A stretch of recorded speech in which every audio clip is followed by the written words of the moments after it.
salam Maranatha. Jumpa lagi dalam acara Karunia Channel 74. Ya, kali ini kita akan menyaksikan satu diskusi atau perdebatan yang terjadi antara Rifa ya, polemikus muslim dengan Uti Watimena, dimana seperti biasa para polemikus ini merasa sok lebih tahu gitu loh. Saya bingung dengan kitab suci orang lain. Jadi mereka itu merasa lebih menguasai kitab suci kita daripada kita sendiri. Padahal di dalam memahami Alkitab itu tidak sembarang orang bisa menafsirkannya. Ya, tidak sembarang orang. Ada sistem atau cara menafsirkan yang benar terhadap Alkitab, sehingga kita bisa menemukan kebenaran yang utuh di dalamnya. Nah, mereka ini tanpa latar belakang sekolah teologi ya, tiba-tiba mengklaim bahwa mereka sesumbar, bahkan bukan hanya mengklaim ya, bahkan sesumbar. Apa yang diimani oleh orang Kristen itu adalah sesuatu yang salah, tidak sesuai dengan Bible. Begitu. Nah, ini kan koplak ya, koplak. Rusak parah gitu otaknya. Bagaimana mungkin?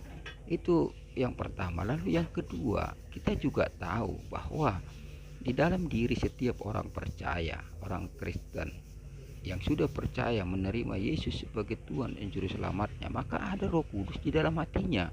Ini sesuai dengan Efesus 1 ayat 13. Nah, Roh Kudus ini membantu kita untuk dapat menerangi hati dan pikiran kita, memahami akan ayat-ayat yang ada di dalam Alkitab.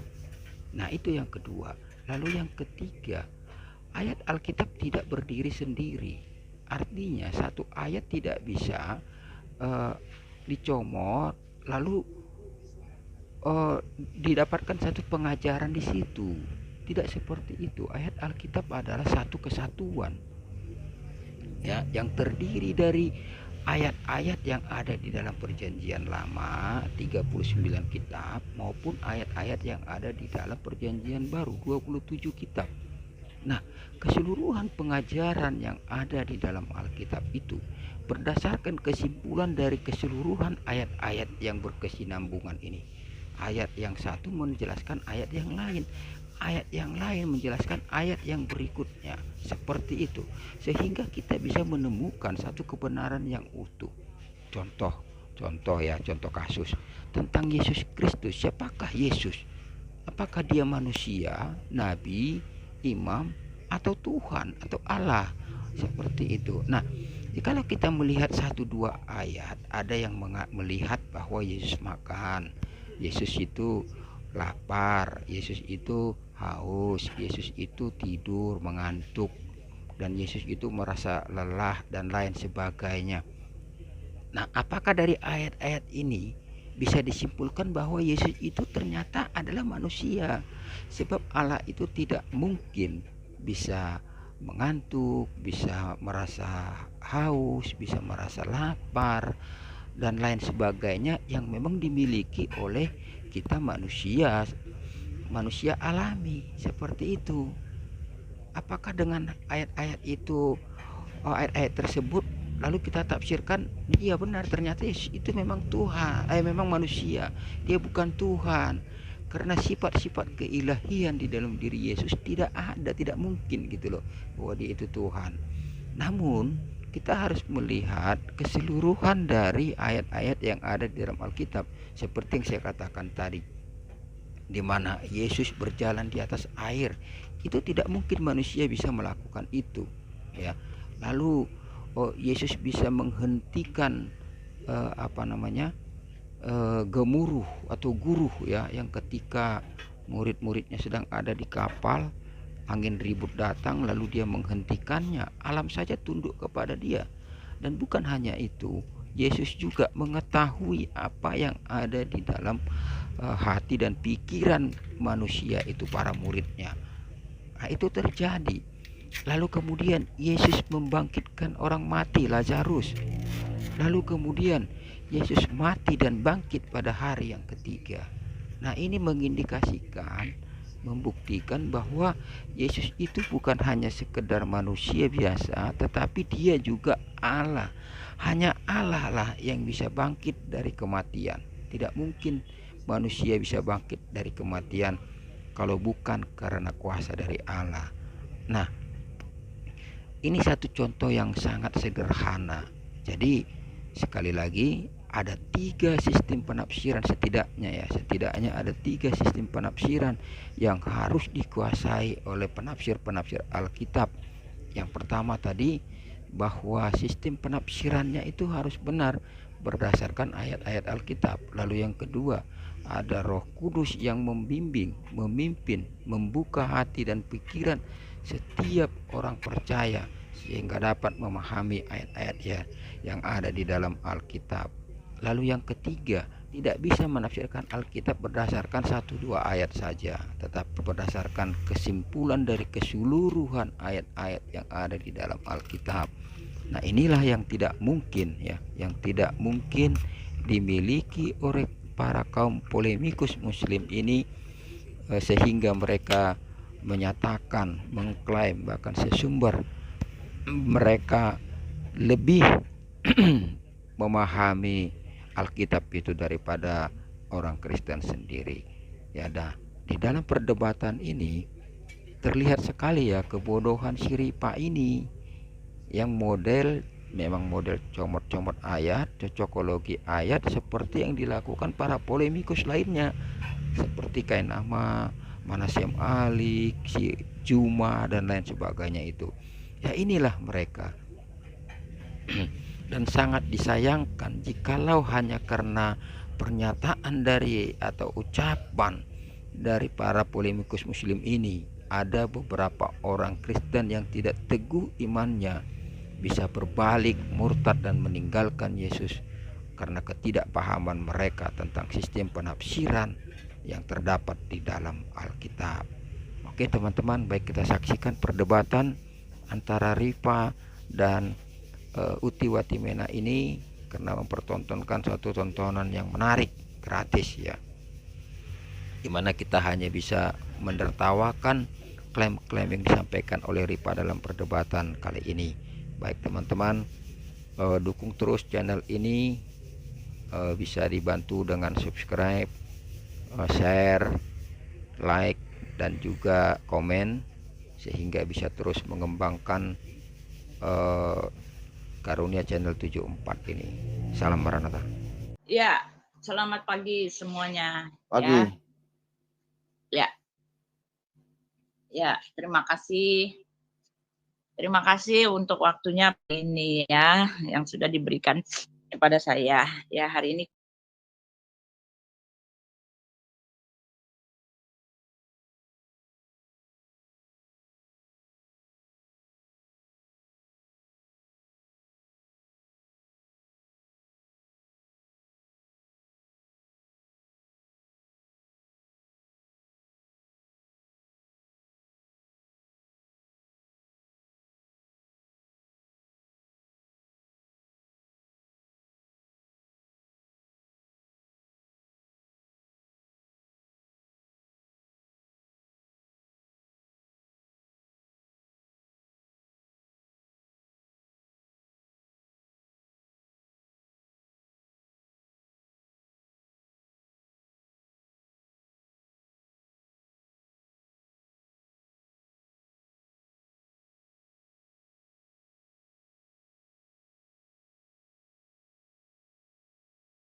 mengikuti seluruh kegiatan baik Rasulullah SAW ataupun al-mursalin yang diutus min qabl, yang diutus sebelumnya, termasuk diantaranya Isa ibnu Maryam, atau mungkin saudara kami menyebutnya Yesus ya.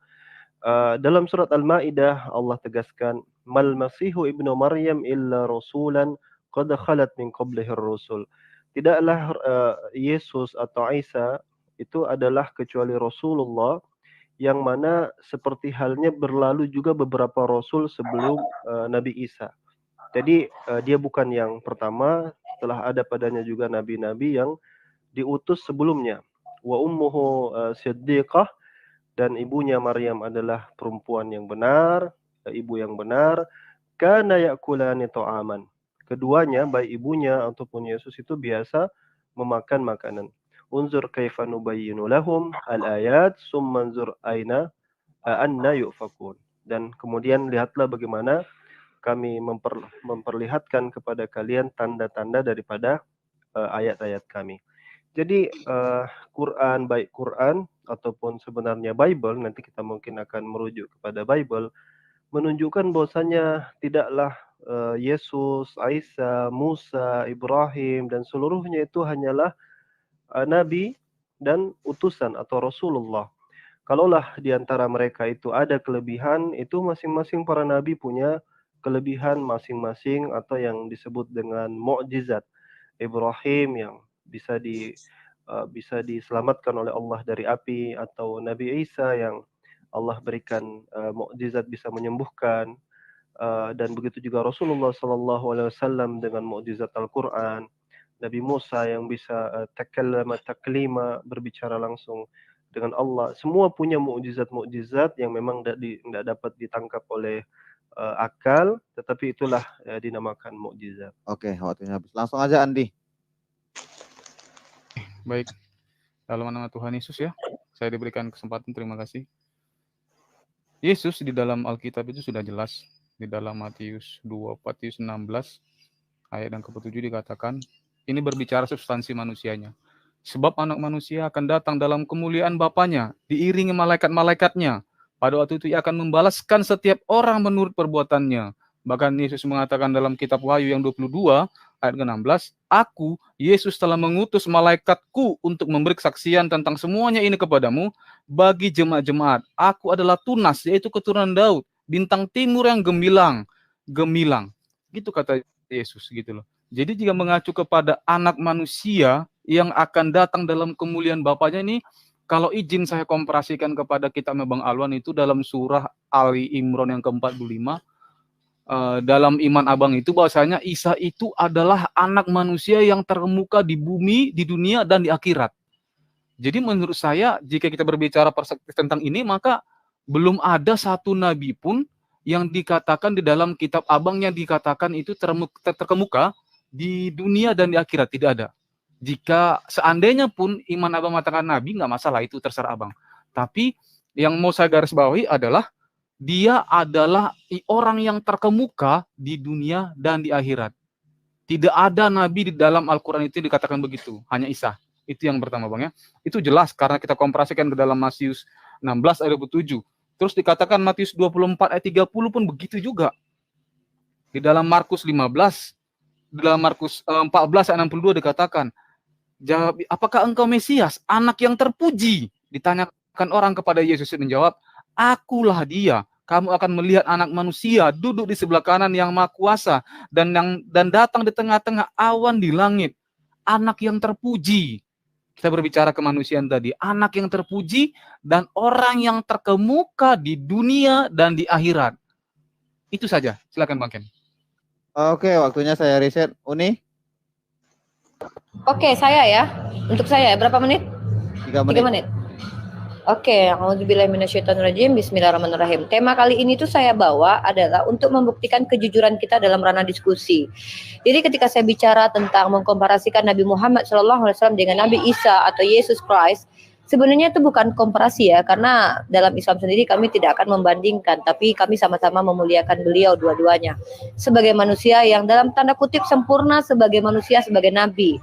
di mana ada perbedaan nabi dengan manusia biasa dalam ranah Islam, yaitu nabi adalah orang-orang pilihan yang maksum, dijaga oleh Allah dari berbuat maksiat, ya, dijaga oleh Allah Subhanahu wa taala. Tapi kalau kita lihat dari cerita Yesus Christ, nanti kita komparasikan, nanti kita bahas ya. Saya menarik ya akan menanggapi pernyataan Tante Uti. Oh, tidak bisa, Tuhan kami Yesus itu pernah menjadi Tuhan. Ini pernyataan yang menabrak logika ketika Tuhan pernah menjadi manusia. Dalam kitab Kejadian dikatakan Tuhan bukan manusia. Ini seolah-olah Tuhan sedang mengingkari pernyataannya sendiri.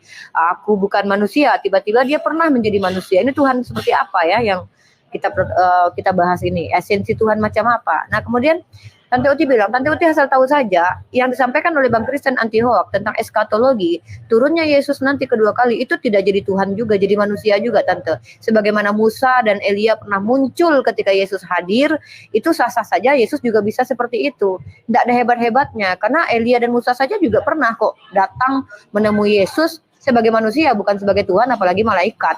Nah, jadi Yesus itu tetap menjadi manusia ketika naik ke langit dan tetap akan menjadi manusia ketika turun menghakimi, melemparkan api-api ya, bahkan mengusir orang-orang yang memanggil nama dia sebagai Tuhan-Tuhan tapi tidak melaksanakan kehendak Bapa ya, bahkan cenderung berbuat jahat walaupun sudah bernubuat, bermukjizat menggunakan nama Yesus. Artinya sekali manusia Yesus lahir, ketika dia turun ketika dia naik ke langit dia juga manusia, sempat-sempatnya makan ikan goreng dan menandakan tangannya berlobang ya, bekas-bekas luka menurut iman Kristen. Dan ketika terangkat ke surga dia pun juga manusia. Tidak ada di situ dinyatakan dia berubah jadi roh karena dia terlihat terangkat ke surga. Dan ketika turun pun dia tetap jadi manusia. Nah, ini dia pernyataannya dan pertanyaannya adalah kapan Yesus kembali lagi menjadi Tuhan? Nah, ini pertanyaan nih. Bukankah ada 3 kesaksian nanti di surga? Nah, gimana nih? Dia berubah jadi roh atau gimana nih? Silakan dibahas. Terima kasih. Oke, thank you argumennya yang disampaikan. Bu Ripa langsung aja. Kenapa, Ken? Argumentasinya yang disampaikan terima kasih kok. Kenapa, Ken? Uni.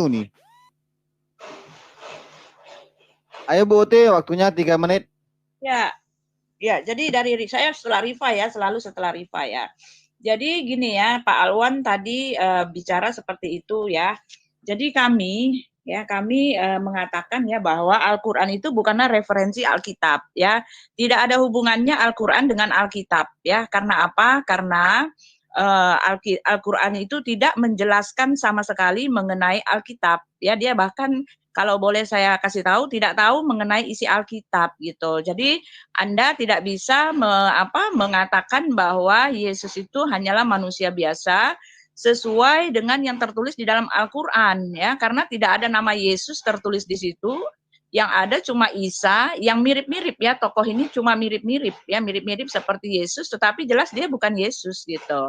Ya, tetapi juga ya bahkan Al-Qur'an itu malah menggenapi atau apa yang tertulis di dalam Alkitab mengenai Al-Qur'an itu malah digenapi ya, karena di dalam 2 Petrus 2 itu dikatakan bahwa Nabi Muhammad adalah pemimpin terbesar yang membawa semua orang-orang muslim untuk menentang penguasa yang telah menebus mereka itu gitu.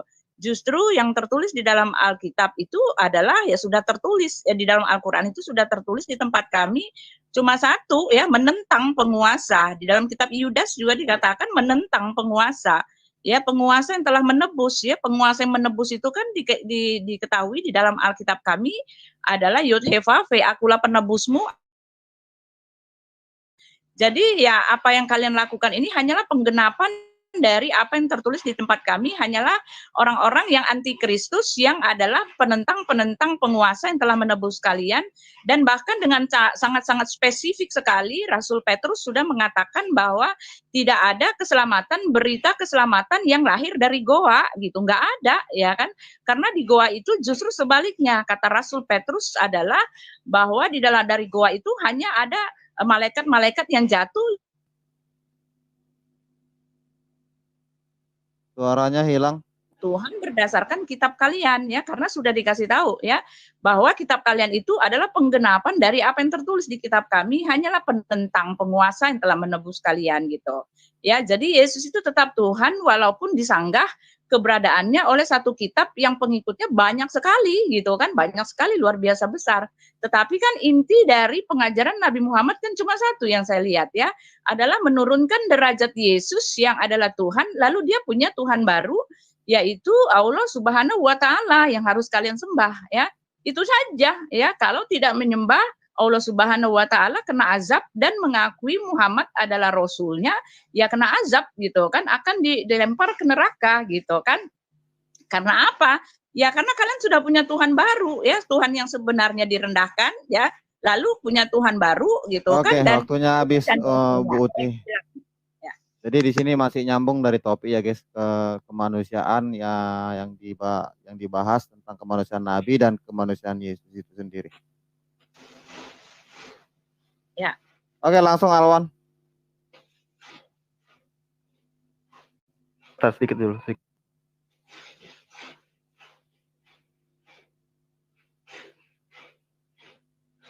Baik, bismillahirrahmanirrahim.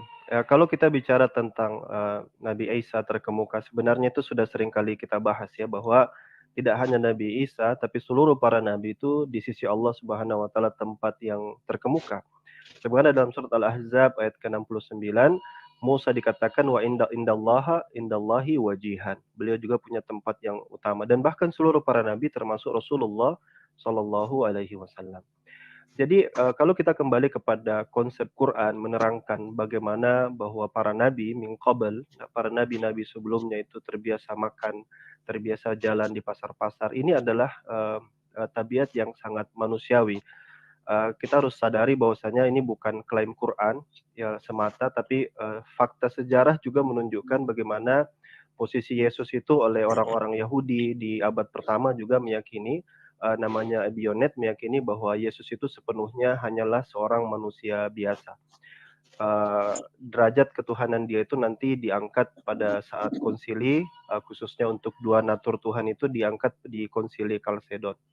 Itu fakta sejarah. Tapi saya ingin kita merujuk dulu ke bagaimana Yesus yang lapar ya. Ini pola pendekatan Quran, karena ketika Quran membantah atau menjelaskan sosok kemanusiaan Yesus, sangat menekankan pada posisi makan ya, karena itu ada konsekuensi logis kalau orang itu makan. Yesus itu lapar ya, yang mana tentu ini sangat bertentangan kalau kita beranggapan Tuhan itu tidak, karena Tuhan itu tidak mungkin lapar ya.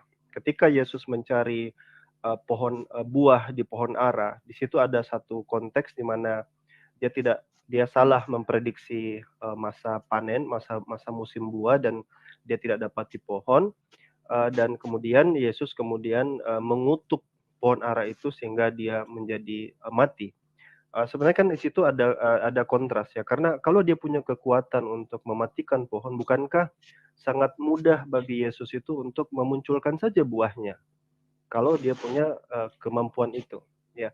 Jadi ini ada ada cerita yang sedikit absurd di sana, karena sejatinya kalau dia punya kemampuan untuk memanggil Tuhan lagi, maka dia punya kemampuan untuk memunculkan buah untuk memberi makan kepada Yesus sisi manusianya yang lapar. Jadi sebenarnya cerita di dalam Bible ini adalah cerita yang sedikit banyak memang confusing, membingungkan, tapi yang pasti bahwa menarik, sisi-sisi itu tidak bisa kita hilangkan. Yesus yang lapar, kemudian ketika dia meminta makanan kepada sahabat-sahabatnya, dia memang dalam posisi yang lapar, sehingga membaginya menjadi dwinatur ini adalah cara yang dilakukan pihak gereja untuk menjawab kebingungan tersebut. Tapi itu waktunya habis Bang Alwan. Langsung aja Bang Andi. Berikan kepada Guru Uti, biar Guru Uti fokus. Silakan Bu Uti. Oh, saya dulu ya. Ya, jadi ya tidak disanggah ya pernyataan saya ya, bahwa memang menggenapi apa yang tertulis di dalam kitab kami ya. Lalu Pak Alwan tadi mengambil dalil bahwa Yesus itu tidak tahu pohon ara, bahkan mengutuk. Justru Alkitab telah menulis bahwa maksud Yesus mengutuk pohon ara itu hanyalah untuk menunjukkan bahwa dia mampu untuk mematikan ya, karena pada saat Yesus mengatakan begitu pohon itu langsung mati ya. Fenomena alam pun tunduk kepada dia gitu. Nah, sekarang saya mau kasih tunjuk ya bahwa sebetulnya ini ada dua kontradiksi yang sangat-sangat hebat sekali ya. Di dalam Al-Qur'an mengatakan bahwa Isa itu atau Yesus mereka mentargetkan ya, mendidik itu Isa itu adalah Yesus adalah sebagai manusia biasa ya. Lalu Nabi Muhammad adalah seorang nabi biasa ya. Tetapi yang menarik di sini ya, kita bisa melihat bahwa Nabi Muhammad manusia biasa, tetapi umat muslim kalau saya lihat ya memperlakukan dia seperti setara dengan Tuhannya, ya kan? Nah, kalau di tempat kami, Yesus itu memang dia adalah Tuhan yang pernah menjadi manusia. Oleh sebab itu dia sama dengan Allah itu sendiri, ya. Makanya perkataan Yesus yang mengatakan barang siapa melihat aku, dia melihat Bapa, gitu kan? Barang siapa percaya kepada aku, percaya kepada Bapa. Barang siapa mengasihi orang lain lebih daripada aku, dia tidak layak bagiku. Itu adalah perkataan Tuhan yang setara ya, perkataan Yesus yang menyamakan dirinya dengan Tuhan. Dan anehnya perkataan Yesus yang menyamakan dirinya dengan Tuhan ini diucapkan semuanya juga oleh Nabi Muhammad gitu ya. Inilah yang menjadi keunikan yang sangat-sangat luar biasa. Di satu sisi mengaku nabi tetapi dia menyamakan, kalau saya boleh ini ya, boleh dibantah kalau salah ya. Dia menyamakan dirinya dengan Tuhannya ya, sedangkan Yesus yang memang sama dengan Tuhan direndah-rendahkan derajatnya gitu ya. Nah, saya mau buktikan ya bahwa ya segala kuasa, segala otoritas atau segala kefulan ya, segenap keberadaan dari Tuhan Allah Subhanahu wa Ta'ala, Allah Azza wa Jalla itu dimiliki oleh Yesus. Jadi Anda tidak bisa menurunkan derajatnya, sama sekali tidak bisa. Karena semuanya yang tertulis di dalam kitab Al-Hajj 7 itu Anda boleh baca, saya sudah baca sekali ya. Semua yang dimiliki kapasitas dari Allah itu Yesus punya. Yesuslah yang punya gitu. Jadi nggak bisa Anda rendah-rendahkan ya. Di dalam Al-Hadid 3 dikatakan ya, dialah yang awal dan yang akhir, yang zahir dan yang batin. Ya, kita tidak bisa pungkiri bahwa yang zahir itu, kalau kita membaca dari KBBI ya, zahir itu artinya yang diperanakan, yang diperanakan, yang lahiriah, yang daging gitu kan. Nah, zahir itu yang daging, dan itu hanya bisa disematkan kepada Yesus ya, tidak bisa disematkan kepada Allah Subhanahu wa Ta'ala gitu kan, karena dia tidak pernah diperanakan, dia tidak pernah daging ya. Tetapi Yesus ya manusia, Tuhan yang pernah menjadi daging. Oleh sebab itu dialah yang awal dan yang akhir, yang zahir dan yang batin. Anda bisa bandingkan itu di dalam Wahyu 1 ayat 17, Yohanes 17 ayat 5 dan Yohanes 8 ayat 8 gitu kan. Nah itu ya, di dalam Al-Hajj 56 dikatakan kekuasaan di hari itu ada pada Allah. Dia memberikan keputusan di antara mereka, maka orang-orang beriman dan beramal saleh habis ya. Ya. Silakan Pak. Oke, silakan Bu Rifah. Pak Anti Hoax. Oke. Kan Oke, saya. Pak. Semuanya Anti dapat. hoax. Enggak apa-apa Uti, waktu saya berikan kepada guru biar ya udah, fokus. 6 menit. Ya udah 6 menit ya. Bukan, udah dipakai tadi, Bu. Enggak apa-apa guru, enggak apa-apa. Loh, Silakan. 3 menit. Kan Anti Hoax tadi 3 Ibu menit. Uti Watimena 3 menit udah dipakai. Ya. Baru dari Alwan, terus ke Alwan ke Hoa. Hoa bilang tadi kasih aja ke Uti. Iya, Maksudnya dia dari punya waktu. Iya, sekarang kan waktunya Pak Anti Hoax diteruskan ke saya. Kan semuanya dapat jatah 3 menit, Pak. yang Ibu pakai tadi, Pak. Yang Ibu pakai tadi itu udah waktunya Pak Hoa. Iya, Bu. Benar, Bu. Enggak apa-apa, Bu. Biar Ya, Ibu lebih fokus. Saya akan mendukung saja nanti dari belakang. Sekarang waktunya Ripa, Bu ya. Loh, jadi 3 menit dong kami, Pak. Oke. Aman, Tadi kan Bu. Aman, ada Ibu. 3 Aman. menit, Ibu Uti. Aman, Ibu. Gurundaku Random aman. ke Alwan, dari Alwan Bunda ke Uti, Kristen. sabarlah. Dari Kristen dikasih ke Ibu gitu tadi gitu. Iya. Oke, lanjut silakan. Enggak dapat. Dapat. Udah dikasih tadi. Itu yang Tadi Ibu pakai waktu tadi. saya berikan kepada Gurunda Uti biar Gurunda itu lebih fokus dengan pertanyaan mereka. Oke, Bu Ripa, silakan. Baik Gurunda Uti ya, sabar ya, tanteku cantik. Jadi gini, saya membawa tema ini hanya penekanan saja bahwa keimanan umat Islam itu tidak bisa dibantah oleh Kristen sendiri, bahkan dibenarkan. Karena kita percaya bahwasanya Yesus itu 100% manusia. Cuman yang kita selalu polemikan kan tentang keilahian Yesus. Cuman kembali lagi, saya tidak membahas tentang keilahian Yesus, tetapi membahas kemanusiaan Yesus. Saya sebagai seorang muslimah tidak akan pernah membandingkan, meninggikan yang satu, merendahkan yang lain, tidak. Karena kami la nufariqu baina ahadim minhum, kata Allah, mereka itu sama saja di sisi Allah, tapi mereka memiliki kelebihan yang berbeda-beda atau mukjizat yang berbeda-beda. Nah, perkara tentang Yesus yang naik ke surga, yang kata Tante Uti dia adalah Tuhan dan pernah menjadi Tuhan. Ini pernyataan ini tuh menghancurkan logika sehat di mana Tuhan yang menyatakan dirinya aku bukan manusia, tiba-tiba pernah menjadi manusia, cosplay dia. Ya, kenapa saya gunakan diksi cosplay? Karena itu fakta yang tak terbantah. Ketika Tuhan yang bukan manusia mencoba menjadi manusia, ini dia menyamar jadi manusia. Lalu ketika dia seperti Ustadz Alwan bilang melihat pohon ara, dia tidak tahu kapan musim pohon ara. Padahal waktu itu dia punya sisi keilahian yang tidak terpisahkan gitu loh. Ini sesuatu yang sangat membagongkan bagi saya gitu. Nah, jadi saya fokus di kemanusiaan Yesus, di mana nanti ketika dia lahir sebagai manusia, dia juga datang sebagai manusia. Dan ketika di surga dia menghakimi, ya dia juga manusia. Kenapa? Ya karena ada 3 yang memberi kesaksian di surga nanti, anak domba gitu loh. Dan ada anak kawin anak domba. Saya tidak bicara tentang kawin dalam perspektif umum ya. Nah, masalah zahir Tante Uti. Tante Uti bilang, Allah kalian zahir, ini hanya untuk Yesus. Loh, Tante Uti, bahasa Indonesia itu belum ada waktu Al-Quran diturunkan. Jadi jangan dipersempit. Makna di dalam Al-Quran, dalam kata zahir, jangan dipersempit dengan bahasa Indonesia yang baru muncul kemudian gitu loh. Karena apa? Distorsi bahasa yang bergeser makna itu terjadi seperti kata kalimat. Kalimat itu dalam makna aslinya adalah kata, tiba-tiba diambil bahasa Indonesia menjadi kumpulan kata. Masa mau menyesuaikan Al-Quran harus sesuai bahasa Indonesia? Nggak bisa. Kalau kitab kalian iya, bahasa aslinya bisa bergeser menjadi bahasa sesuai dengan perkembangan zaman. Makanya ada revisi-revisi terjemahan.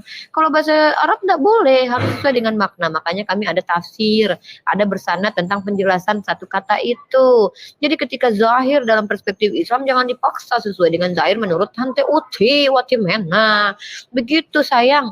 By the way, Yesus itu manusia ketika lahir dan ketika naik menjadi manusia juga karena makan ikan goreng dan turun pun tetap menjadi manusia. By the way, kapan dia kembali jadi Tuhan? Apakah dia berubah jadi roh, berubah jadi malaikat, berteofani, berubah jadi Cahyono? Saya tidak tahu itu. Tapi di dalam kitab Anda dia sekali manusia tetap jadi manusia. Begitu, terima kasih. Hidup manusia, aku anak manusia. Terima kasih Ripa. Jadi saya ingatkan sekali lagi diksinya dijaga, jangan ada keluar dari Alkitab bahasanya seperti kata Cahyono tadi ya Pak Bu Ripa, biar jangan ada kerusuhan ataupun case. Oke, silakan Bu Uti Watimena. Oh gitu ya, tapi ya terima kasih Pak Kristen Hoax ya. Jadi ini ya keimanan Islam kata Rifa ya, dia tidak mau membahas kemanusiaan keilahian Yesus ya. Makanya saya bilang Anda tidak bisa, tadi kan judulnya adalah judul framing. Kami tidak menganggap, kami tidak tahu ya, sama sekali tidak tahu ya, Alkitab sama sekali tidak melihat bahwa Al-Qur'an itu referensi dari Alkitab ya, dan Alkitab dan Al-Qur'an bukanlah referensi untuk Alkitab. Kan saya udah bilang, saya nggak perlu ini ulangi berkali-kali. Jadi Anda tidak bisa ya mengambil kesimpulan atau melihat siapa Yesus itu berdasarkan perspektif, berdasarkan ajaran dari Al-Qur'an. Ya kan saya sudah bilang Al-Qur'an justru menggenapi apa yang tertulis oleh Rasul Petrus ya, bahwa inilah dia bukti bahwa penentang penguasa yang telah menebus mereka itu sudah terbukti ada di dalam Al-Qur'an, karena kalian itu dipimpin besar-besaran untuk menentang dia. Hanya itu saja ya. Jadi segala isi yang tertulis di dalam Al-Qur'an memang hanya untuk menentang Yesus gitu kan. Satu-satunya agama ya yang mengarahkan penyangkalannya itu hanya kepada satu titik, yaitu Yesus Kristus hanyalah sebagai manusia, yaitu kan Al-Qur'an. Jadi ini betul-betul menggenapi, dan itu hanyalah menggenapi yang dikatakan oleh Rasul Petrus adalah penentang penguasa ya. Jadi sekali-sekali saya bilang jangan bilang bahwa Yesus itu adalah manusia biasa sesuai dengan Al-Qur'an. Maaf, Al-Qur'an salah menilai tentang Yesus ya, karena berita tentang Isa saja yang disematkan menjadi Yesus itu beda abis gitu kan. Itu bukanlah Yesus yang kami punya gitu ya. Tetapi saya mau mengatakan Yesus memang pernah datang menjadi manusia. Ya, tetapi Anda mengatakan di dalam Bilangan 29 itu kalau nggak salah ya, Allah bukanlah manusia sehingga dia berdusta, bukanlah anak manusia sehingga dia menyesal. Ini pun ayat salah-salah ambil gitu kan, oleh Rifa, salah-salah comot, salah mengerti, salah tidak tahu gitu kan. Kenapa begitu ya? Karena itu kan ayatnya adalah untuk orang-orang untuk Nabi Bilyam yang mengatakan ini karena apa? Karena Nabi Bilyam itu diminta untuk mengutuki orang Israel gitu kan, tetapi Elohim sudah memberkati Israel itu. Jadi Elohim itu tidak punya sifat seperti manusia. Ini bicara tentang seperti manusia yang punya sifat berdusta. Ketika dia sudah memberkati, mana mungkin dia mau mengutuk gitu kan? Ketika dia sudah memberkati, mana bisa dia menyesal memberkatinya. Saya ini bukan manusia seperti kalian, gitu kan maksudnya. Dan ini tidak diketahui oleh Rifa ya. Jadi ayat yang dia pakai untuk mengatakan Allah bukan manusia itu nggak nyambung gitu kan. Karena itu bicara tentang sifat manusia. Bahkan Alkitab telah menyatakan bukan seorang duta, bukan seorang utusan, ya. Bahkan dikatakan seorang anak telah lahir bagi kita, anak yang adalah penasihat agung, Bapa yang kekal, Raja damai. Nah itu dia. Sudah dikasih tahu, bahkan sudah dinubuatkan ya di dalam Bethlehem Efrata, seorang anak yang permulaannya sejak dahulu kala, sejak dulu kala ya. Bahkan peristiwa Yesus ini dahsyatnya luar biasa. Satu-satunya orang yang lahir ke bumi ya, manusia yang lahir ke bumi yang habis ya, cepat sekali ya. Habis, Bu. Ya luar biasa ya. Kita kasih waktu lagi buat Alwan TV. Alwan monitor. Baik. Iya, jadi memang kalau kita lihat ya, tidak ada satupun perkataan daripada Yesus sendiri bahwa dia itu adalah Tuhan ya. Bahkan kalau kita baca itu kan selalu dia katakan, Bapak lebih besar daripada aku ini tidak bisa apa-apa kecuali dia yang mengutus aku. Begitu juga pengajaran dari para rasul, Rasul Petrus misalnya di jemaat-jemaat di sangat banyak, dan di sana juga ada 11 para rasul yang lain. Petrus mengatakan bahwasanya sesungguhnya apa yang dimiliki oleh pada Yesus itu dia itu adalah hanya sebagai perantaraan, mukjizat-mukjizatnya semua itu perantaraan daripada Allah Subhanahu wa taala ya, atau mereka sebutnya Allah. Jadi itu clear saya rasa. Nah, memang yang jadi bermasalah sebenarnya adalah teksnya itu sendiri. Nah, kita tahu ya bahwasanya Bible Babel ini kan ditulis tidak jelas siapa penulisnya, ditulis sepeninggal Yesus. Jadi memang agak kalau bahasa saya itu kayak di-exaggerated gitu, kayak ceritanya dibesar-besarkan sehingga kita juga jadi bingung. Ya, orang kemudian menyalahartikan, mengambil kabar-kabar yang ditaut-tautkan untuk mendukung bahwa dia juga punya unsur ketuhanan, dan itu pasti akan sangat complicated. Seperti tadi misalnya Yesus cari buah, lalu dia marah. Nah, kalau dia berarti dia manusia kan, karena dia lapar kan.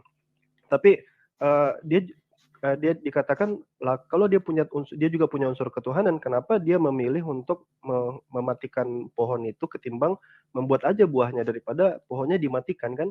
Karena dia pencipta, dia bisa bikin sesuatu dan dia punya kekuatan itu. Kemudian teman-teman Kristen kadang mengatakan, oh iya kekuatannya nggak dia munculkan, lah buktinya dia bisa munculkan. Misalnya juga ketika Yesus tertidur yang dicerita di danau itu yang ada tofan itu, nah itu kan Yesus tertidur lelap, berarti kan dia kecapean gitu. Sebagai manusia dia pasti sangat capek, dan bahkan di badai yang sangat kencang itu harus dibangunkan oleh sahabat-sahabatnya atau murid-muridnya. Nah, di saat itu dia bisa menahan loh, dia bisa menahan badai, menghardik angin, air yang mengamuk, dan angin dan air itu pun akhirnya reda dan danau itu menjadi teduh. Itu versi ceritanya. Jadi dia punya kekuatan yang orang kemudian mengartikan itu kekuatan Tuhan. Nah, ini yang jadi kontroversinya di sini nih. Jadi ada sifat manusia yang on, lalu ada sifat Tuhan yang on. Jadi on off gitu, kayak ganti-gantian gitu. Jadi kayak punya super power, habis itu lemah lagi, punya super power, lemah lagi. Ambil di Taman Getsemani, Yesus itu ketakutan sampai peluhnya itu seperti titik-titik darah yang bertetesan ke tanah itu. Jadi itu seperti kekuatannya sama sekali nggak ada di situ. Padahal kan dia punya kekuatan yang tadi saya sebutkan itu tadi, membuat mati pohon ara. Kenapa dia nggak ambil cara yang simple, menggunakan kekuatannya aja supaya ketakutannya jadi tidak muncul. Jadi akhirnya gereja pun muncul dengan doktrin ini dua natur manusia yang tidak terpisahkan. Ya salah satunya, dan itu adalah sebuah misteri, padahal sebenarnya itu kontradiksi yang sangat amat berat untuk dijelaskan. Habis. Silakan Bang Andi. Oke, siap. Dari tadi saya menunggu ini ya. Ternyata dari sekian banyak tadi percakapan Uni dan Alwan, tidak ada satupun yang membantah dalil yang saya bawakan. Tadi berbicara tentang kemanusiaan tadi, kita bandingkan Baginda dengan Tuhan kami Yesus. Di dalam surah Al-Imran, ayat 45 dikatakan, Isa itu adalah yang terkemuka di dunia dan di akhirat. tapi tidak menceritakan tentang bagian itu sendiri. Di ayat mana diceritakan tentang dia terkemuka di dunia dan akhirat? Tidak ada.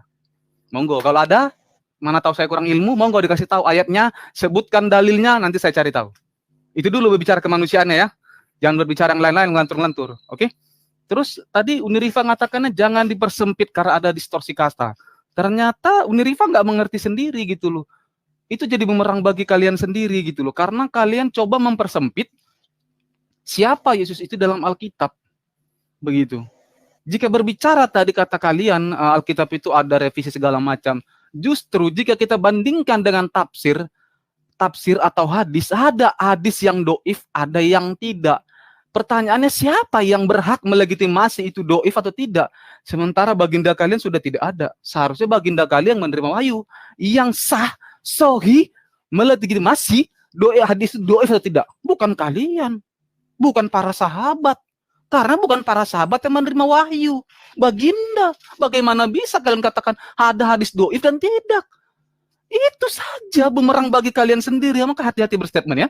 Terus Alwan tadi mengatakan kabar yang ditaut-tautkan ya. Kekuatan manusia Yesus itu. Kamu tidak mengerti Bang Alwan. Kekuatan dalam konteks iman Kristen itu adalah mukjizat yang dilakukan Yesus selama hidupnya. Yang terlebih adalah dia dalam 1 Timotius 6 ayat 16, dia bentuk Tuhan yang nyata. Dalam Kolose 2 ayat 9, sebab dalam dialah berdiam secara jasmania seluruh kepenuhan kealahan. Sudah jelas itu barang. Tapi tentang baginda kalian tidak ada. Kalian bawakan satu dalil pun. Kalian hanya coba untuk menggeser dalam Alkitab. Makanya saya tidak tertarik menanggapi dari tadi. Diskusi ini seperti diskusi narasi. Seperti semalam Juma sama Neflos gitu loh. Nggak menarik buat saya. Tidak ada data yang diperdebatkan. Data yang berdiri dari kitab kalian bandingkan dengan data yang di Alkitab kami. Karena di dalam Galatia ke-1 itu sudah jelas. Injil itu hanya satu. Dikatakan oleh Rasul Paulus itu. Injil itu cuma satu. Tidak ada yang lain.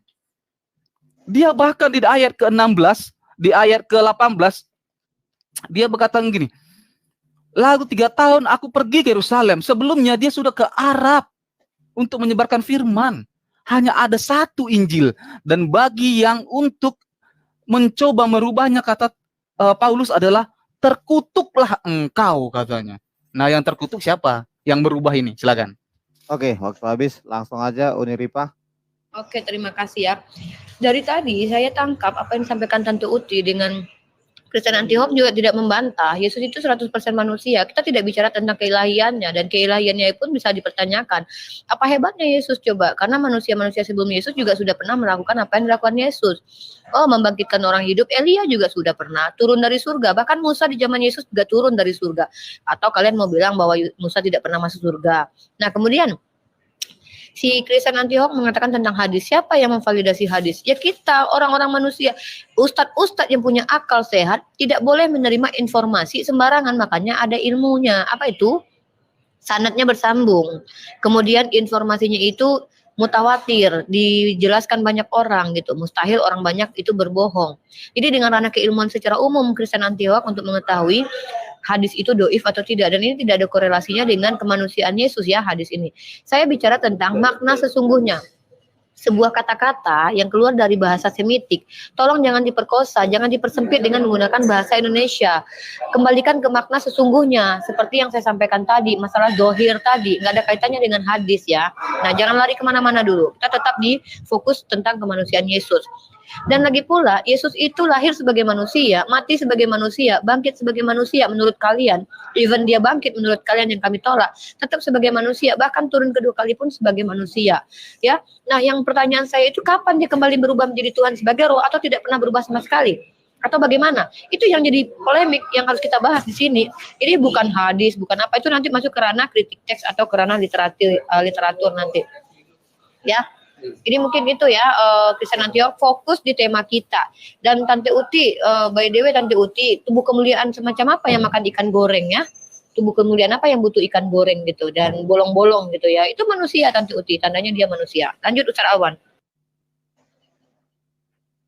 Udah, 1 menit lagi.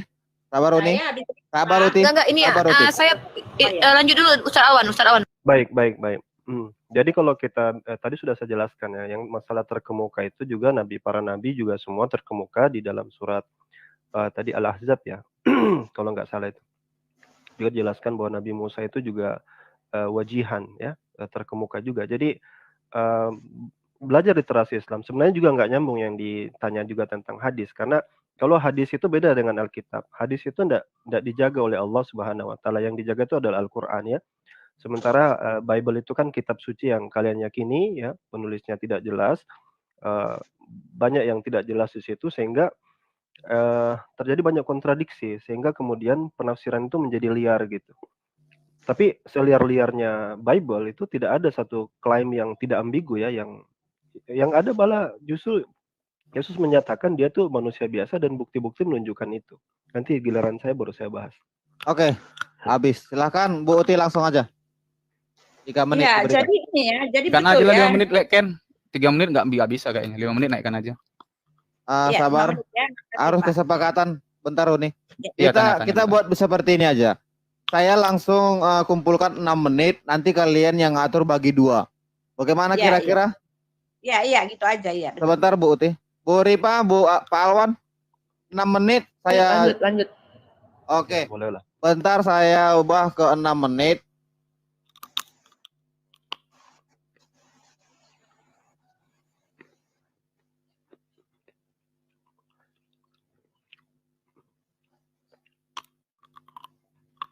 Ya, silakan Bu Uti. Ya, jadi pihak Rifa dengan Alwan ini tidak mengerti ya makna anak manusia yang dibawa oleh Yesus, yang disematkan kepada Yesus ya, karena Rifa tadi mengatakan ya bahwa kapan dia jadi Tuhan ya, ketika dikatakan sampai dia turun ke bumi juga anak manusia. Tetapi inilah ya, mereka harus Rifa harus melawan logika, harus melawan jedot-jedotin sendiri ya, karena anak manusia di sini kan artinya adalah Tuhan yang pernah datang menjadi manusia. Yesus menyebut dirinya anak manusia, tetapi anak manusia yang apa? Yang Tuhan di atas hari Sabat di dalam Lukas 6 ayat 5. Anak manusia itu akan datang dalam kemuliaan Bapaknya. Nah, kemuliaan Bapaknya itu artinya anak manusia itu memiliki semua apa yang dimiliki oleh Bapa, dan Bapa itu ketika ditanya di mana Bapa itu ada dalam dirinya, segenap kepenuhan kealahan itu ada dalam dirinya gitu kan. Anak manusia, ya lu anak manusia itu dia punya tahta di dalam Matius 19 ayat 28. Dia pemilik tahta kerajaan Allah, dialah pemiliknya, dialah yang bersemayam di tahtanya yang maha kudus, maha tinggi, maha agung itu. Ya di tempat Anda dikatakan bahwa Nabi Allah Subhanahu wa taala dia bersemayam di tahtanya. Lalu kenapa Yesus hanya karena dia menyebut anak manusia lalu kalian mengatakan dia harus menjadi anak manusia seperti yang tertulis di dalam kitab kamu? Ya kan saya udah bilang jangan jadikan kitab kamu sebagai alat untuk menyatakan Yesus itu siapa sesuai dengan kitabmu. Al-Quran bukan referensi Alkitab. Jelas saya bilang bukan referensi Alkitab. Jadi tidak sama. Apa yang tertulis di sana adalah Isa. Dan Isa itu entah siapa, kami tidak mengerti siapakah dia. Karena itu bukan Yesus ya. Lalu anak manusia mana yang akan datang di awan-awan lengkap dengan malaikat-malaikatnya. Dan malaikat itu miliknya anak manusia itu. Ya kan di dalam Matius 24 ya. Ayat 27, 37, 39 itu ya. Dia pemilik malaikat-malaikat, anak manusia pemilik kerajaan Allah, anak manusia yang akan menghakimi seluruh isi dunia ini, anak manusia yang berkuasa melemparkan setan ke neraka, anak manusia yang berkuasa melemparkan orang yang tidak percaya kepada dia ke neraka. Ya ini dia, ya jadi jangan bilang gara-gara anak manusia lalu dia derajatnya seperti Nabi Muhammad gitu kan, ya enggak, beda bro, karena anak manusia itu hanyalah sebagai perumpamaan karena dia adalah Tuhan yang pernah datang sebagai anak manusia ya, bahkan dikatakan dia akan datang dalam kemuliaannya, kemuliaan 100% Allah Bapa itu milik dia ya, katakan begitu kan ya. Lalu Al-Quran sendiri telah mengatakan ya, dikatakan di situ ya bahwa kekuasaan pada hari kiamat itu ada pada sisi Allah ya, kita kan di dalam Al-Hajj 56, mari kita baca ya. Kekuasaan di hari itu ada pada Allah, dia memberi keputusan dan di antara mereka maka orang-orang beriman dan beramal saleh adalah di dalam sorga yang penuh kenikmatan, katanya gitu kan. Jadi kekuasaan di hari kiamat itu pada sisi Allah. Lah di dalam Yohanes 5 ayat 22 Yesus mengatakan Bapa sendiri tidak menghakimi siapapun bro ya. Yang menghakimi isi dunia ini bahkan sudah dinubuatkan di dalam Yesaya 11, dialah hakim itu, dia akan menghajar bumi dengan nafas mulutnya dan dialah yang akan menghakimi seluruh isi dunia ini. Bagaimana bisa Anda menurunkan derajat Yesus hanya sebagai manusia biasa hanya karena dia anak manusia, kamu bilang gitu kan? Di tempat Anda ini kaliber Allah loh, kaliber Tuhan loh. Lah kenapa Yesus nggak boleh gitu kan? Ini kan, aduh, ini kan udah terbolak-balik gitu kan? Sangat-sangat terbolak-balik gitu ya. Ya Pak Anti mau bicara, Pak Anti? Oh silakan Bu Tibai. Ya, lalu, Kita ya silakan. jadi berbicara tentang pertanyaan Bu Uti, kebangkitan itu hanya dimiliki Yesus. Tidak ada di kitab lain berbicara tentang kebangkitan itu. Itulah salah satu bukti siapa yang bisa membangkitkan dirinya sendiri. Karena dalam Yohanes dikatakan, oleh karena Bapa mengasihi aku memberikan nyawaku atas kehendakku sendiri, dan aku akan bisa seperti itu. Kita uji. Bahkan baginda kalian mungkin nggak ada. Tidak, masih dalam ini ya gitu. Itu perbedaan saja, itu udah jelas. Itu ya. Terus tadi Alwan katanya banyak yang tidak jelas. Sementara di kitab kalian pun tidak jelas. Saya ada ayat mengatakan bahwasanya di mana Tuhan kalian itu ada tidak mengetahui. Tapi tadi saya mau tidak melebar. Saya fokus kepada itu. Tapi yang saya mau koreksi tadi, jangan melebar ke hadis. Karena Uni bilang tadi kitab kami ada yang direvisi. Nah, jika Uni berhak mengatakan seperti itu, maka kami juga berhak mengatakan ada hadis doif kalian. Seharusnya kalau kita berpikir secara logika, orang yang sah menerima wahyu itu tadi adalah Nabi Muhammad. Yang sah melegitimasi ajaran itu ya baginda. Sama ketika kita berbicara tentang Yesus, firman itu tadi, dan yang menerima firman itu tadi, yang menerima Injil itu tadi, ya rasul-rasulnya. Itu di dalam Galatia tadi saya sudah jelaskan loh, padahal itu sudah jelas loh dalam Galatia. Hanya ada satu Injil katanya.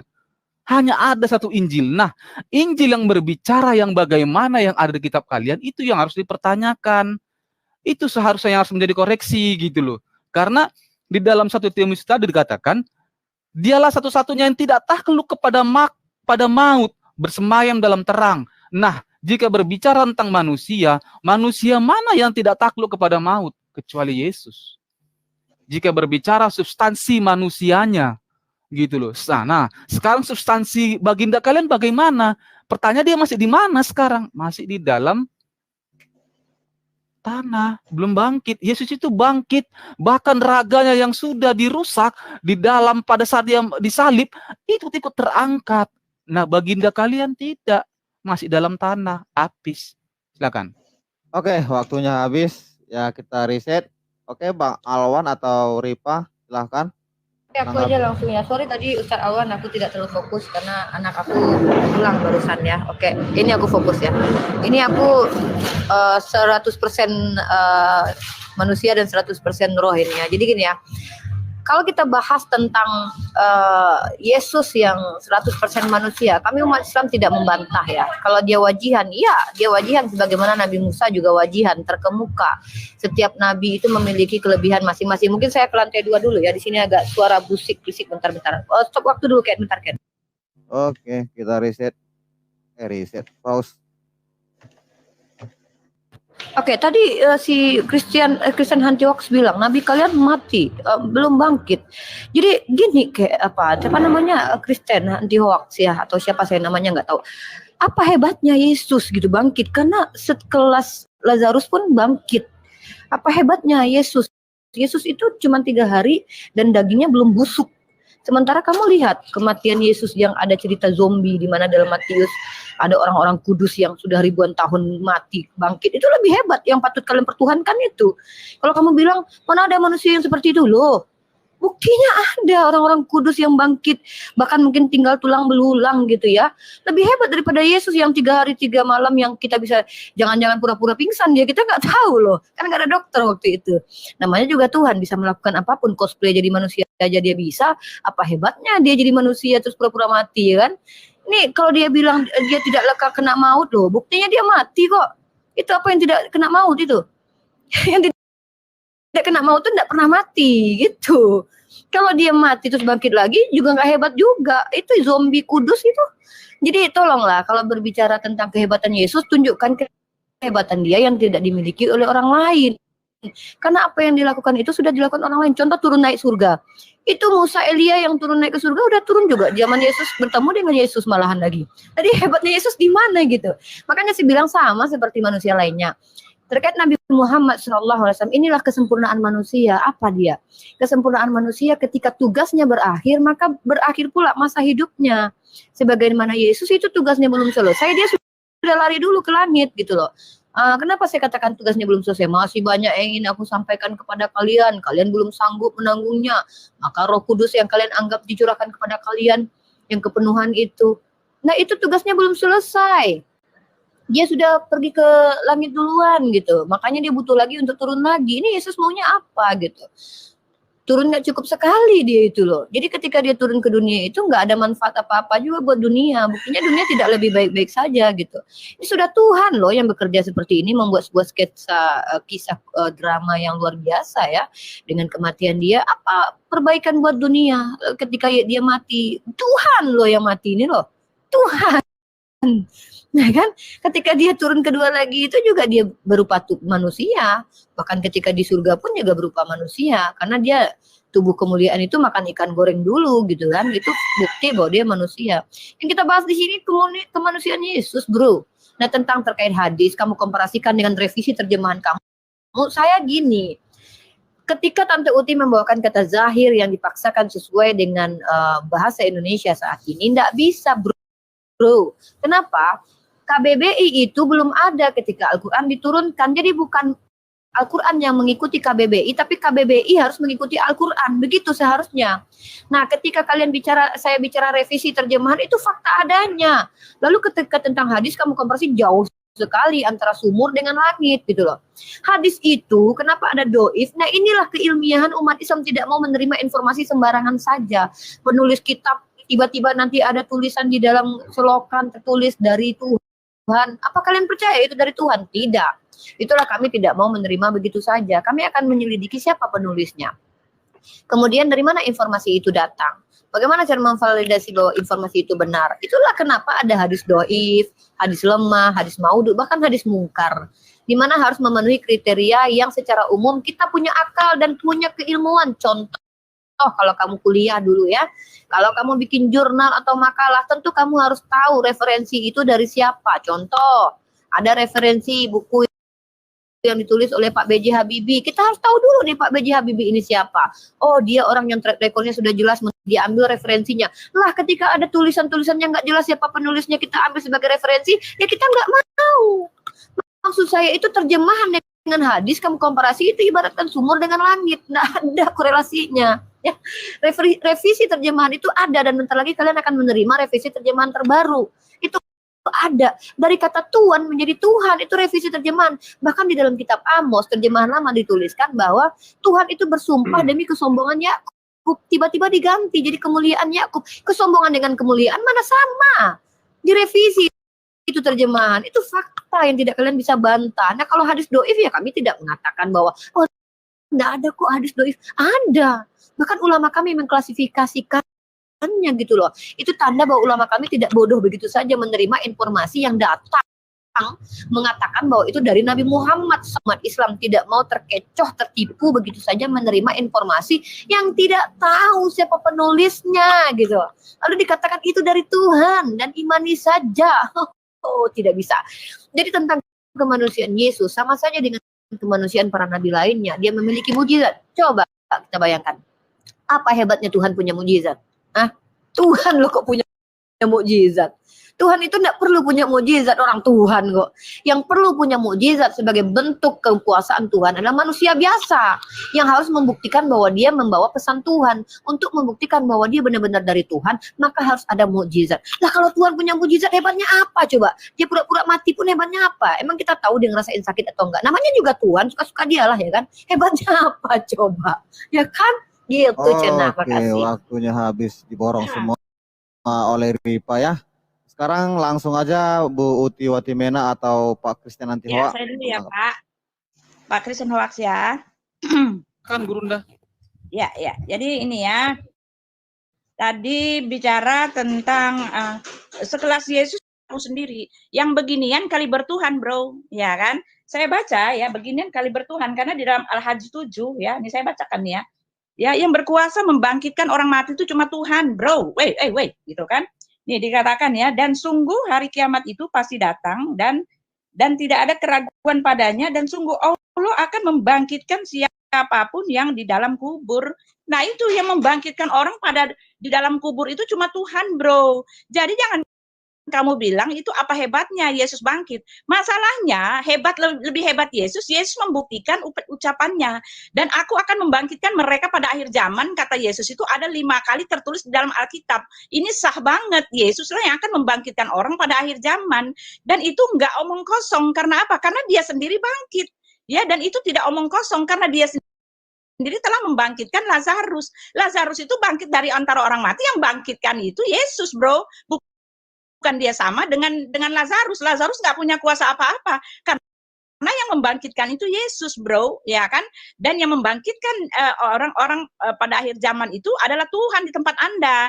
Jadi jangan kamu menyalahi Al-Qur'anmu sendiri. Al-Qur'anmu bilang begitu, ya. Membangkitkan orang itu adalah Tuhan, dan Yesuslah satu-satunya yang terbukti, bukan cuma hoax. Kalau di tempat Anda Allah membangkitkan orang pada akhir zaman, mana kuasanya diberikan kepada Nabi Muhammad juga enggak. Boro-boro Nabi Muhammad bangkit dari antara orang mati, enggak. Dia sekarang masih menunggu hari penghakiman. Lagi tugasnya, ya, kewajibannya, dan harus mereka lakukan, nggak bisa ditolak-tolak. Mereka akan dihakimi, bro, ya. Itu dia. Jadi kamu jangan bilang apa hebatnya Yesus itu bangkit, itu ya, karena itu adalah Tuhan, ya. Nah, di tempat Anda lagi tadi dikatakan ya bahwa ya, kamu mengatakan bahwa Yesus itu Alfa dan Omega, ya kan? Allah di dalam Al-Hadid 7, Al-Hadid 3, dialah yang Alfa dan Omega. Pertanyaan saya, di mana Allah pernah Alfa? Di mana Allah pernah Omega? Kapan dia ada? Ya, di mana catatan bahwa Allah pernah ada di masa era Nabi Musa, ya kan? Lalu di mana catatan ada Allah bahwa dia akan menyertai manusia pada akhir zaman? Sedangkan Yesus yang Alfa dan Omega, untuk saya ya, Pak. Sedangkan Yesus yang Alfa dan Omega jelas dikatakan ya bahwa ya kan bahwa sebelum Abraham jadi dia sudah ada, dan bahkan dia berani mengatakan ya aku menyertai kamu sampai akhir zaman gitu ya. Jadi aduh, kasihan kamu ya, kasihan. Ya silakan Pak Hoax. Oke, kita Baik, fokus Ibu. ke Nabi dan Yesus ya. Ternyata dari perkataan Uni tadi nggak ada satupun yang menyebutkan dalil. Saya bingung, kita debat apa ini? Debat narasi atau debat apa ya? Saya bingung nih. Kualitasnya tidak mengedukasi yang dibawa loh, teman-teman.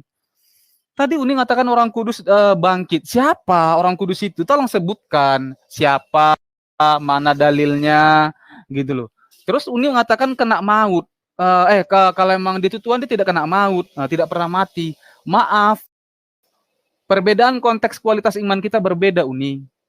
Tapi ia tidak mengalami kematian selamanya atau tidak menunggu penghakiman terakhir, tidak. Tapi ia bangkit sendiri karena dia yang punya kunci surga dan neraka. Itu konteks dengan kita berbeda ya, kalau jauh ya. Terus tadi Uni bilang katanya tugasnya belum selesai dan naik ke surga. Itu dalam konsep penebusan itu, Yesus itu memang sudah tidak akan melewati batasnya sebagaimana dibuatkan dalam kitab Nabi Yesaya. Tapi omongan Yesus tadi itu sama dengan mengatakan begini, karena begitu besarlah kasih Bapa, maka ia mengaruniakan anak surga. Tapi karena kasih besar kasih Yesus kepada rasul-rasulnya, ingin menyampaikan seluruh firman-Nya, tapi tidak memiliki waktu yang cukup. Gitu loh. Tadi Uni mengatakan di surga itu berupa manusia, mana dalilnya? Aduh, ini kita bicara omong kosong atau narasi? Saya bingung nih. Debatnya kok debat kayak kusir ya, ke debat kusir gitu yang ada dalil ya. Aduh, saya pause sebentar. Mungkin nanti kalau ada yang mau melampirkan data, saya akan bantu buka. Saya akan kasih buka dan nanti ya, nanti saya pause ya. Begini, saya inginkan ketika kita ingin berdebat diskusi bawa datanya. Berdiri di kitab kamu silahkan, atau ingin menggunakan kitab kami izin dulu nggak apa-apa silahkan. Jadi enak kayak tadi saya izin ya. Oke, lanjutkan aja gitu. Pak. Enak gitu loh. Jadi jika berbicara kemanusiaan dari itu, tadi Uni satu pun tidak ada menyenggol tentang kemanusiaan, tapi membahas ketuhanan. Karena Gurunda Uti tadi dari awal sudah mengatakan saya tidak bisa memisahkan keduanya. Itu pendapat beliau. Karena beliau itu tidak mau membahas berbicara kemanusiaannya. Terus tadi Alon mengatakannya di mana Nabi Musa itu dikatakan termuka di dunia dan akhirat. Sebutkan ayatnya yang jelas. Saya tadi Ali Imran 45 jelas. Gitu dong. Jangan kayak debat semalam nggak ada ayat, cuma narasi. Bingung saya gitu loh. Itu yang ini yang saya tanggapi tadi perkataan dari kawan-kawan ya. Tapi saya ingin mengatakan kepada teman-teman lah, terutama yang mualaf, mungkin kalian nggak punya pendirian iman ya. Dikatakan begini dalam Kolose 1 ayat ke-8, hati-hatilah supaya jangan ada yang menawan kamu dengan filsafatnya yang kosong dan palsu, menurut ajaran turun-temurun dari roh-roh dunia. Dialah berdiam secara jasmaniah seluruh kepenuhan kealahan. Itu yang dibahas Bu Uti tadi. Jasmani, tapi ada kepenuhan kealahannya. Nah, jelas ayatnya 1 Kolose ayat 9. 1 Kolose kedua ayat 9 itu jelas ayatnya. Monggo kawan-kawan berdiri pada kitab kalian, sebutkan ayatnya gitu loh. Enak kita mengedukasi, bukan narasi apa ya, saya bingung. Oke, silakan Ken. Saya nggak berminat gini. Oke, langsung aja saya riset. Uni atau Pak Alwan TV? Saya mungkin Ustadz Alwan, karena saya takut lupa ya, karena biasalah saya kan diskusi nyambil ya. Gini. Tadi si Christian Antioch minta data-data. Sebenarnya bukan kita nggak mau kasih data, ini data yang sudah 5.370 kali kita sebutkan berulang-ulang ketika diskusi gitu. Saya rasa data yang saya sebutkan bahkan netizen pun mampu itu menunjukkan ayat itu gitu. Mungkin gini ya, saya sampaikan kembali. Apa hebatnya Yesus itu dibangkitkan? Kenapa? Karena orang-orang kudus juga sudah pernah dibangkitkan. Nah, Kristen Antioch mungkin lupa baca ayat 51 sampai 52. Dan lihatlah tabir bait suci terbelah dua dari atas sampai ke bawah, dan terjadilah gempa bumi dan bukit-bukit batu terbelah. Dan kuburan-kuburan terbuka dan banyak orang kudus yang telah meninggal bangkit. Nah, tuh bangkit nggak tuh? Nah, kemudian Tante Uti bilang, yes, kan Tuhan dalam Al-Quran itu membangkitkan. Iya, bukan dibangkitkan, Tante. Jadi kalau Tuhan itu bukan dibangkitkan, tapi membangkitkan. Nah, contoh, Kisah Para Rasul pasal 2 ayat 32. Yesus inilah yang dibangkitkan Allah. Dibangkitkan loh, Tante. Dan tentang hal itu kami semua adalah saksi. Juga membangkitkan orang mati, bahkan lebih hebat lagi Elia itu. Ya, kalau kita bicara tentang hebat-hebatan gitu ya, saya bicara tentang manusia Yesus ya. Kemudian dan masalah tentang nabi, lebih hebatan Musa daripada Yesus. Musa itu enggak sudah berapa? Musa sudah meninggal berapa lama? Dia muncul di zaman Yesus bersama Elia. Matius pasal 17 ayat ke-3 sampai ke-4.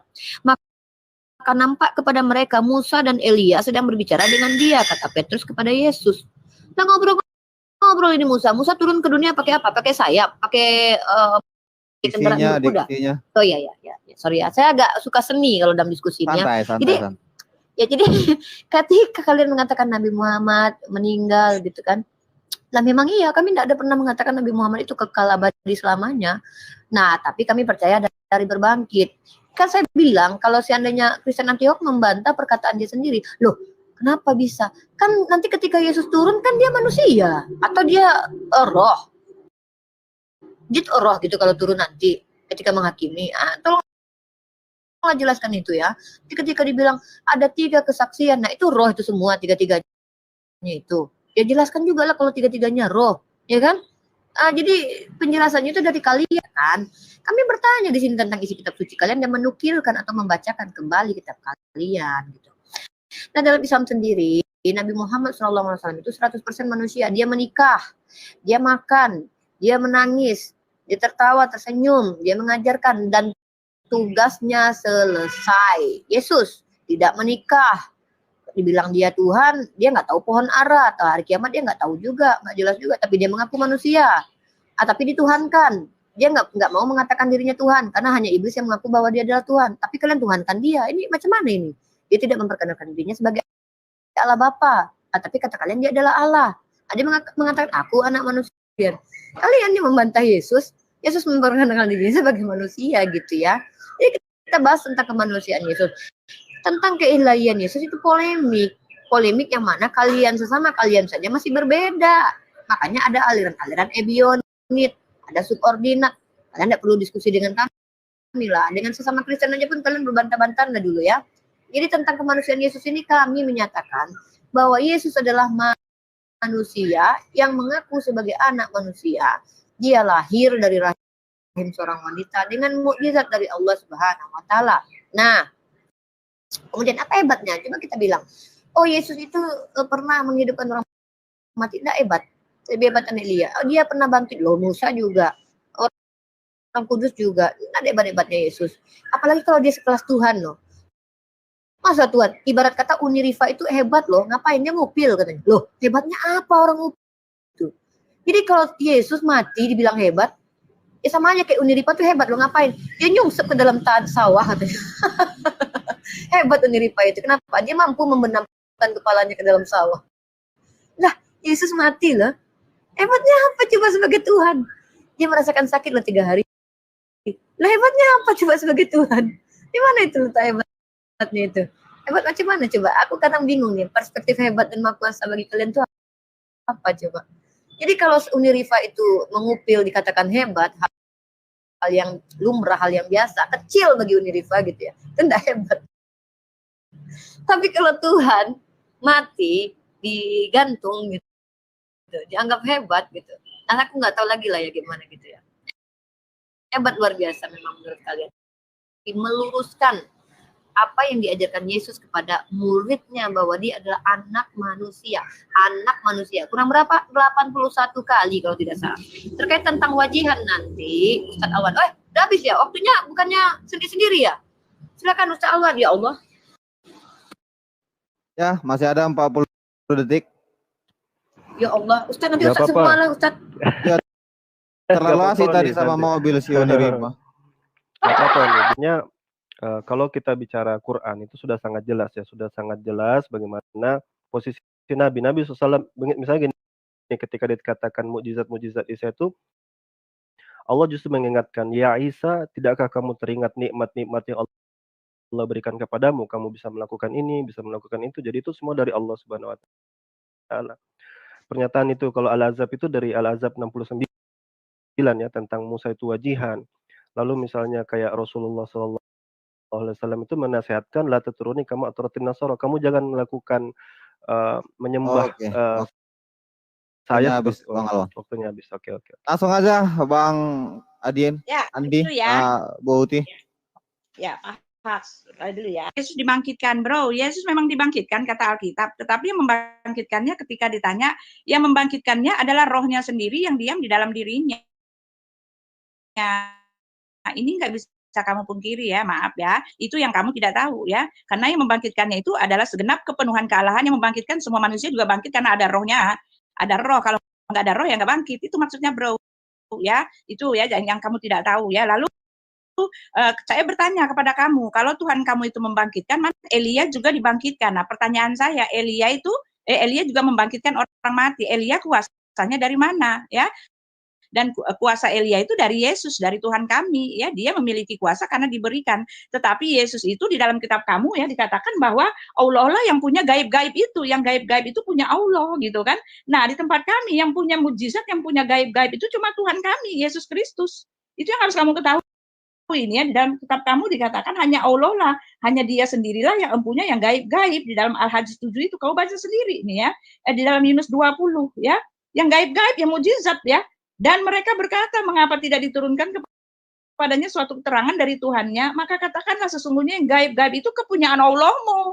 Nah, Yesus itu dia yang punya mujizat, bro. Ya, karena apa? Kamu lihat itu di hari Pentakosta, ya, ketika dia menurunkan mujizatnya, turun itu atas murid-muridnya, Roh Kudus itu turun ya. Roh Kudus yang akan diutus oleh Bapa dalam namaku akan turun pada murid-muridnya.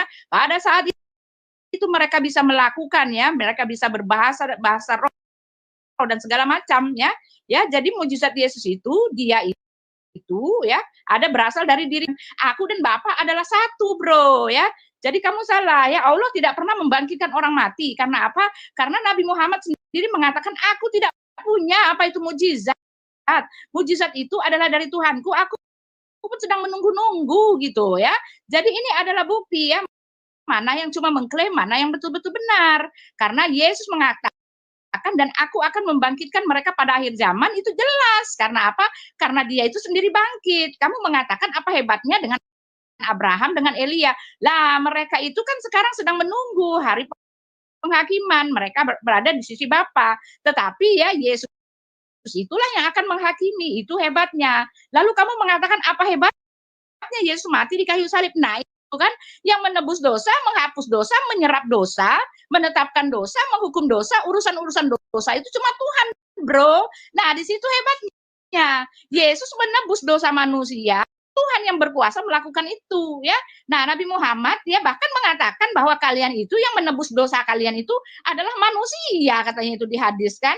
Ya, orang-orang mukmin itu ditebus dosanya oleh orang-orang kafir dan orang Yahudi. Nah, ini kan berantakan dia di doktrinnya kan. Itu kan. Ya, lalu kamu mengatakan lagi ya bahwa Muhammad itu adalah 100% manusia biasa. Nah, itu betul sekali. Muhammad 100% manusia biasa. Oleh sebab itu jangan sama-samakan Yesus beda bagai bumi dengan langit. Ya, di kitab Anda ya, yang memiliki kaliber Tuhan itu hanyalah Isa. Ya, jadi dia memang nggak jelas. Memang Isa itu nggak sama dengan Nabi Muhammad. Ya, karena Isa itu memiliki semua. Isa tahu yang gaib-gaib. Isa mampu menghidupkan makhluk hidup. Ya, Isa itu dia memberikan pengetahuan tentang hari kiamat. Ya, segala macam itu kan, dia yang alfa dan omega dan segala macam itu ya, dia adalah pemberi syafaat. Itu kan ini kaliber Tuhan semua, yang punya itu Isa. Dan Nabi Muhammad nggak punya itu ya. Jadi dengan Isa aja nggak bisa disama-samakan, apalagi dengan Tuhan kami. Yesus yang anak manusia itu ya, kamu mengatakan tentang keilahiannya jadi polemik. Polemik mana yang mengatakan dia itu keilahiannya itu polemik? Nggak ada. Kamu saja yang nggak mau terima. Mana ada anak manusia, satu-satunya yang saya bilang ya, itu bukan manusia bro. Ya, yang mayatnya tidak ada di muka kolong langit ini, termasuk Elia, termasuk Nabi Muhammad, termasuk siapapun, nggak ada. Ini bukan manusia biasa, Bo. Ini kelasnya Tuhan gitu loh ya. Lalu apa lagi tuh? Aja Bu, gaskan. Silakan, Halo? Bu. Oh iya, Silakan, Bu, jadi ya. Lalu peran manusia ya perannya manusia. Jadi Muhammad tuh Muhammad tidak bisa disejajarkan walaupun dia mensejajarkan dirinya dengan Tuhannya.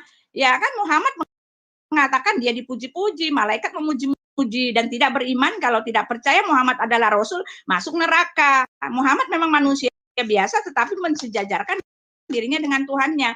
Lalu tadi Pak Alwan mengatakan ya bahwa Yesus sendiri dalam kemanusiaannya dia ketakutan setengah mati ya, tidak mau disalib. Nah, ini dia di dalam di dalam Galatia ya, di dalam apa tadi, di dalam Galatia 2, di dalam Filipi 2 ya, memang jelas ketika Yesus menjadi manusia, firman itu telah menjadi manusia, segenap kodrati manusia itu memang Yesus ambil ya. Bahkan dia menjadi taat sampai mati di kayu salib. Dia mengambil kodrati yang 100%, bahkan kodrat yang paling bawah. Dia mati di kayu salib ya, karena salib itu adalah hukuman bagi orang-orang yang dianggap nista gitu loh ya. Kalian hanya berani mengambil, apalagi tadi tuh ya saya baca ya, kalian hanya berani mengambil kemanusiaannya, tetapi kalian pura-pura lupa dengan sisi ketuhanannya. Makanya saya bilang tadi, nggak bisa kalian memisahkan antara Yesus itu yang manusia dengan Allah, karena dia itu 100% manusia yang pernah datang menjadi manusia, tetapi sekarang dia bersemayam di sorga gitu loh. Oke, ya. waktunya habis itu. Jawab semua, oke? Nah, ya, silakan Pak Alwan dan Niripa. Kan dulu, nanti silakan aku sedikit aja Ustadz. Silakan Ustadz.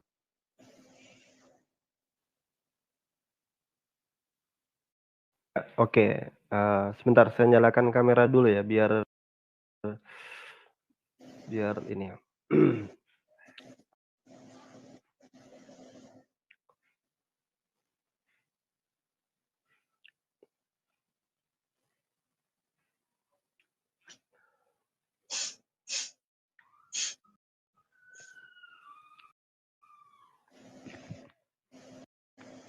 Ya, bismillahirrahmanirrahim. Jadi seberapa keras misalnya Ibu Uti menunjukkan di Quran itu ya, Rasulullah itu sudah mengajarkan kami umatnya, la taturuni kama atratit orang Nasrani, orang Kristen memperlakukan Yesus itu sebagai Tuhan. Jadi mereka mengangkat ya semua kekuatan-kekuatan mukjizat. Sebenarnya apa yang dilakukan Yesus itu juga digambarkan di dalam Al-Qur'an ya, seperti menyembuhkan orang buta. Ingat ini bahwa semua itu ini dalam Al-Qur'an dikatakan, ingatlah ketika Allah mengatakan, "Hai Isa putra Maryam, ingatlah nikmatku kepadamu dan kepada ibumu." Jadi ini merupakan nikmat yang Allah Subhanahu wa taala berikan sebagai mukjizat.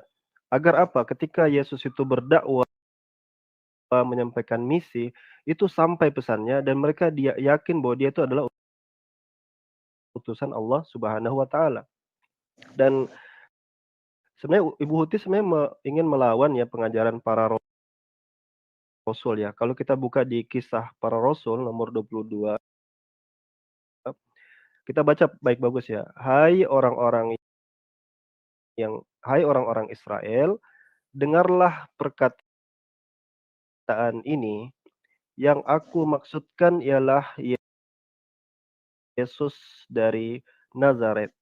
Nah, Yesus dari Nazaret, angin dan lain sebagainya, dan mukjizat-mukjizat dan tanda-tanda yang dilakukan oleh Allah. Jadi sebenarnya semua itu dilakukan oleh Allah sendiri dengan perantaraan Dia. Saya pikir ini kalimat yang jelas ya, bahwa Yesus itu hanya perantaraan. Jadi semua mukjizat yang Allah berikan kepada Yesus ya, itu semua hanyalah perantaraan saja. Jadi dia hanya sebagai perantara.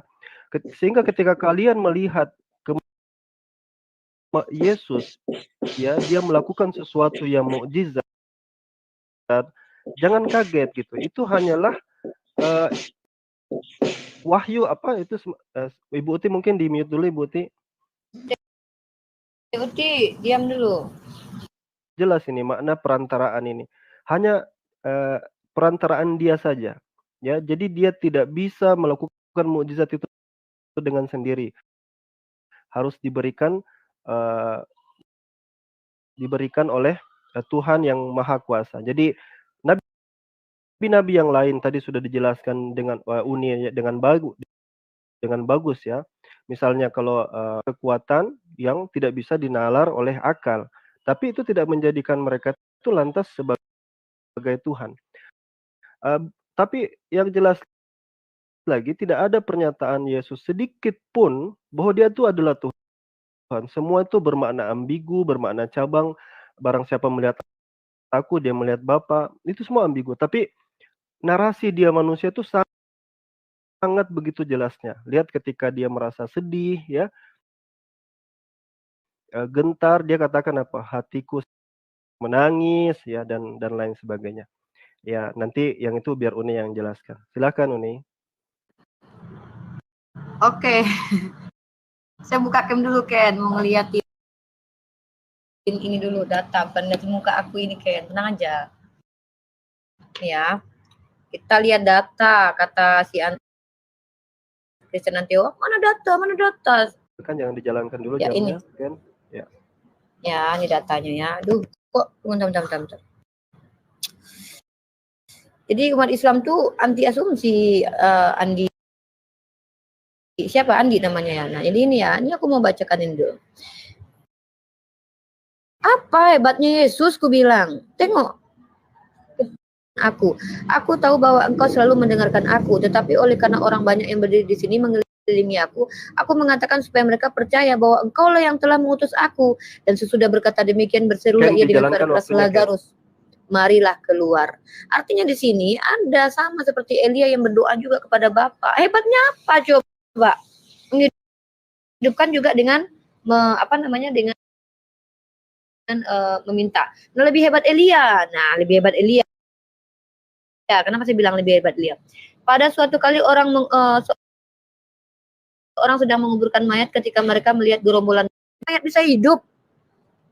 Tulangkan aja tuh tulangnya, Tuhankan saja tuh tulangnya Elisa itu. Kita senggol aja bisa hidup, nggak perlu berdoa itu tulang. Apa hebatnya Yesus dibandingkan tulangnya Elisa coba. Terima kasih Lanjut. 2 menit 20 detik lagi. Ya, ini ada meeting sedikit. Lanjut Ustaz Alwan. Habiskan Ustaz Alwan. Baik. Jadi Yesus itu berdoa bahkan ya.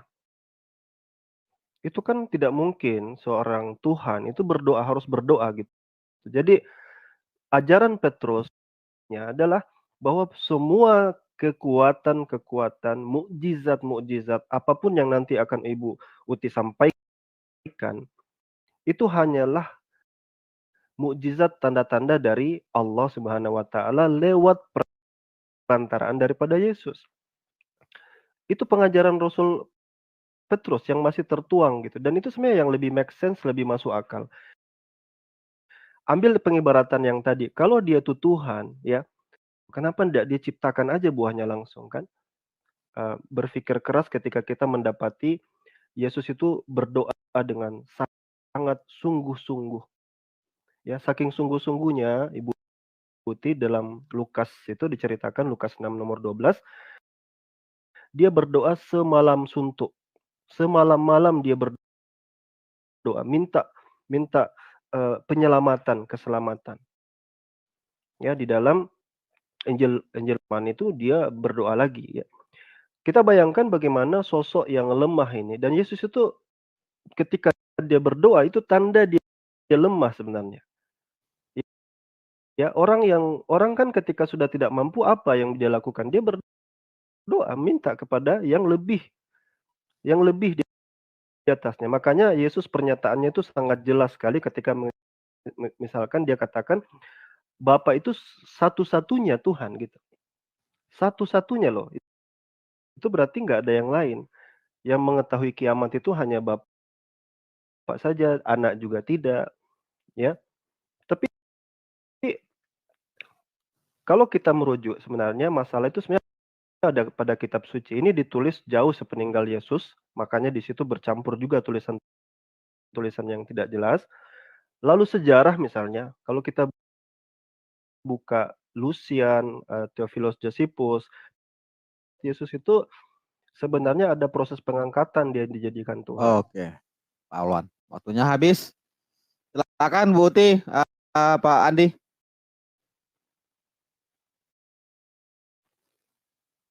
Silakan Guru.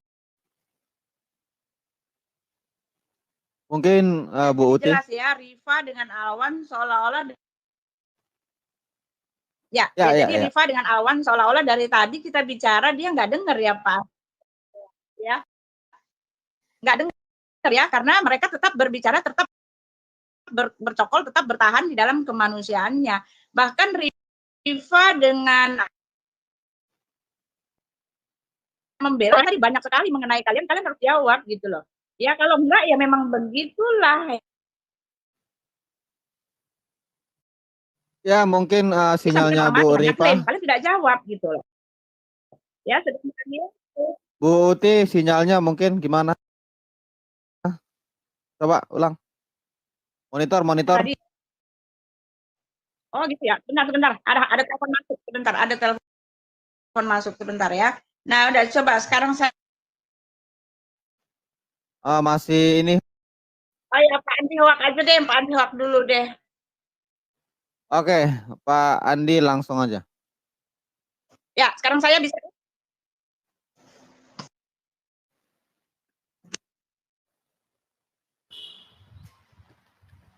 Silakan. Ya, sudah saya bisakah? Bisakah saya? Udah oke mulai. Lanjut Gurunda. Iya. Jadi tadi ya, jadi seolah-olah Rifa dengan Alwan ini tidak mau mendengar apa yang kita omongkan. Jadi udah muter-muter. Kenapa bisa berdoa loh? Alkitab telah mengatakan dalam kemanusiaannya gitu kan. Ketika dia berdoa dalam kemanusiaannya sebagai manusia ya dia berdoa. Ya dalam matinya juga dia sebagai manusia. Ya, jadi seolah-olah apa yang kita omongkan ini dia nggak ngerti, apa dia nggak ini ya. Lalu Anda mengatakan Rasul, tetapi maaf ya justru Rasul Petrus nih 1 Petrus 1 ayat 7 ya. Maksud semuanya itu ialah untuk membuktikan kemurnian imanmu yang jauh lebih tinggi nilainya daripada emas yang fana, yang murni ya, kemurniannya oleh Kristus ya. Kan sudah dibilang di tempat Anda tadi bahwa Tuhan Anda itulah yang akan menghakimi isi dunia ini, dan Yesus itulah yang akan datang. Rasul Petrus mengatakan seperti itu. Ya, di tempat Anda di dalam Al-Hajj 73, hai manusia, ya telah dibuat perumpamaan, maka dengarlah olehmu, perempuan itu sesungguhnya segala yang kamu seru selain Allah sekali-kali tidak dapat menciptakan seekor lalat pun, walaupun mereka bersatu untuk menciptakannya, gitu kan. Walaupun mereka bersatu untuk menciptakannya, dan jika lalat itu merampas sesuatu dari mereka, itu adalah mereka merebutnya kembali. Nah, itu kan di tempat Anda dikatakan bahwa hanya Allah lah yang satu-satunya menciptakan makhluk hidup. Nah, ini kan rancu gitu loh. Ada manusia yang bisa seperti Allah, tetapi kalian mengatakan ini hanyalah mukjizat. Dan seperti ini yang tidak dimengerti oleh orang Muslim. Beda Tuhan dengan utusan tidak bisa dimengerti ya. Mereka tidak mengerti bedanya gitu loh ya. Di tempat kami ya, yang menciptakan itu bahkan di dalam Kolose 1 dan di dalam Yohanes, segala sesuatu dijadikan oleh Dia. Tanpa Dia tidak ada segala sesuatu yang jadi olehnya gitu kan. Ya, ini kan rancu ya, orang Muslim ini dia tidak mengerti beda manusia dengan Tuhan. Yang benar aja manusia bisa punya kaliber Tuhan, bahkan dikatakan sesungguhnya Isa itu memberikan pengetahuan tentang hari kiamat, sedangkan di satu sisi dia mengatakan hanya pada sisi Allah lah pengetahuan tentang hari kiamat itu. Jadi Isa ini siapa? Apa cuma rasul? Ya, rasul mana yang mendapatkan kekuatan seperti ini? Ya, dikatakan di situ bahwa Isa mendapatkan izin atas izin Allah itu semua. Tetapi maaf ya, di Alkitab kami ya, Yesus itu memang ya, Yesus itu dikatakan ya, bahkan Alkitab mengatakan inilah anakku yang kukasihi, memberikan kemuliaanku kepada siapapun ya kan, tetapi kepada Yesus inilah anakku yang kukasihi, kepadanya lah aku berkenan. Karena Yesus apa? Karena Yesus adalah anak Allah. Anak Allah yang artinya apa? Artinya firman Allah yang datang sebagai manusia. Silakan Pak Hoaks, silakan. Itu penjelasan dari Bu Uti sebenarnya udah jelas ya. Tadi saya sudah membawakan tentang berbicara ke manusia Al-Quran. Tapi kalian mempersempit yang di dalam Alkitab. Itulah dari awal saya mengatakan, mengajak cendekiawan Muslim, jangan dibahas sesuatu yang tidak ada di kitab kalian dan di kitab kami. Ujungnya seperti kata Brother Zuma, jangan kalian benturkan pandangan Kristen kawan. Ujungnya debat kusir, kan begitu. Iya kan? Nah, sementara di ayat kalian mengatakan Isa itu terkemuka di dunia dan di akhirat. Kualitas baginda kalian tidak disebutkan begitu, nggak ada ayatnya. Tadi si Alwan mengatakan ayat apa itu, tapi tidak disebutkan ayat keberapa, nomor keberapa ya. Saya lengkap loh, Ali Imran 45 gitu kan. Saya mendengar langsung dari Gurunda Ki Ahmad gitu. Jadi enak gitu loh. Kita berbicara substansi jelas gitu. Tapi kita berbicara tentang substansi manusia tadi kan udah dijelaskan gitu loh. Dalam Kolose 2 ayat ke-9, sebab di dalam dia kawan jasmani itu apa? Roh atau gimana? Dikatakan jasmani kepenuhan kealahan gitu loh. Saya rasa di dalam Alkitab itu tidak ada dikatakan ayat begini gitu loh. Nabi-nabi sebelumnya tidak ada, hanya Yesus. Artinya Yesus itu jelas dia berasal dari atas, dia berasal dari surga. Dikatakan dalam 10 ayat 30 dikatakan aku dan Bapa adalah satu. Nah, pertanyaannya jika kedua kenapa ada satu gitu loh. Berarti kalian secara nggak langsung menghitung kebesaran Tuhan kalian gitu loh. Ini yang saya ingin garis bawahi. Jangan dipersempit. Nah, kembali lagi nih kata kembali ke uni. Supaya jangan ada distorsi kata tadi gitu loh. Jadi kalau ngomong itu ya harus dipertahankan gitu loh. Karena saya kalau debat apa yang kalian bilang saya catat itu. Jadi saya bisa pertahankan, saya bisa uji omongan kalian itu benar atau tidak. Kalian pegang dan kalian buktikan gitu loh. Ternyata kalian mengingkari itu sendiri, kalian persempit Alkitab orang dengan pemikiran kalian yang nggak bisa. Bukti udah bilang jangan. Ya, lanjut. Itu. Ya, betul. Itu jangan, itu harus kalian pahami dulu, baru kalian mengerti isi Alkitab itu seperti apa. Silakan. Oke, waktunya habis, langsung aja. Dulu ya, bentar ya, saya rekam dulu bentar ya. Oke, Bu Tiwatiwena. Oke, Aku saya bisa ya tampilkan nanti dulu ya. sedikit Ustaz. Baik Uni. Bismillahirrahmanirrahim. Jadi sebenarnya sudah beberapa kali ya. Ini kata Ini mau baca wajihan. data apa gimana Pak? Biar saya ini dulu. Bang Alwan sebutkan silakan data biar dijalankan. Tunjukkan bahwa Musa itu juga wajihan ya, terkembang wajihan. Kabur Bang, kabur nggak jelas. Kabur. Oh, sebentar. Jaringan saya kurang bagus. Mungkin. Halo? Kedengaran? Sebutkan aja Bang dalilnya apa gitu.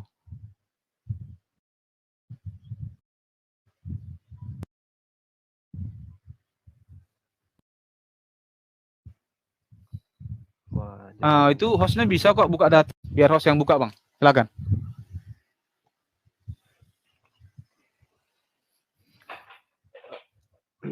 Oke, jaringan saya udah jelas. Enggak, bisa tampilkan kamera saya saja Bang, biar diperlebar, nggak apa-apa. Kalau untuk ini nggak bisa loh. Untuk ke Komal aku nggak bisa. Oh, kalau gitu mode yang tadi saja Bang. Jangan abang yang besar, mode yang tadi mode aja. Yang tadi aja. Biar kita sama-sama besar. Iya.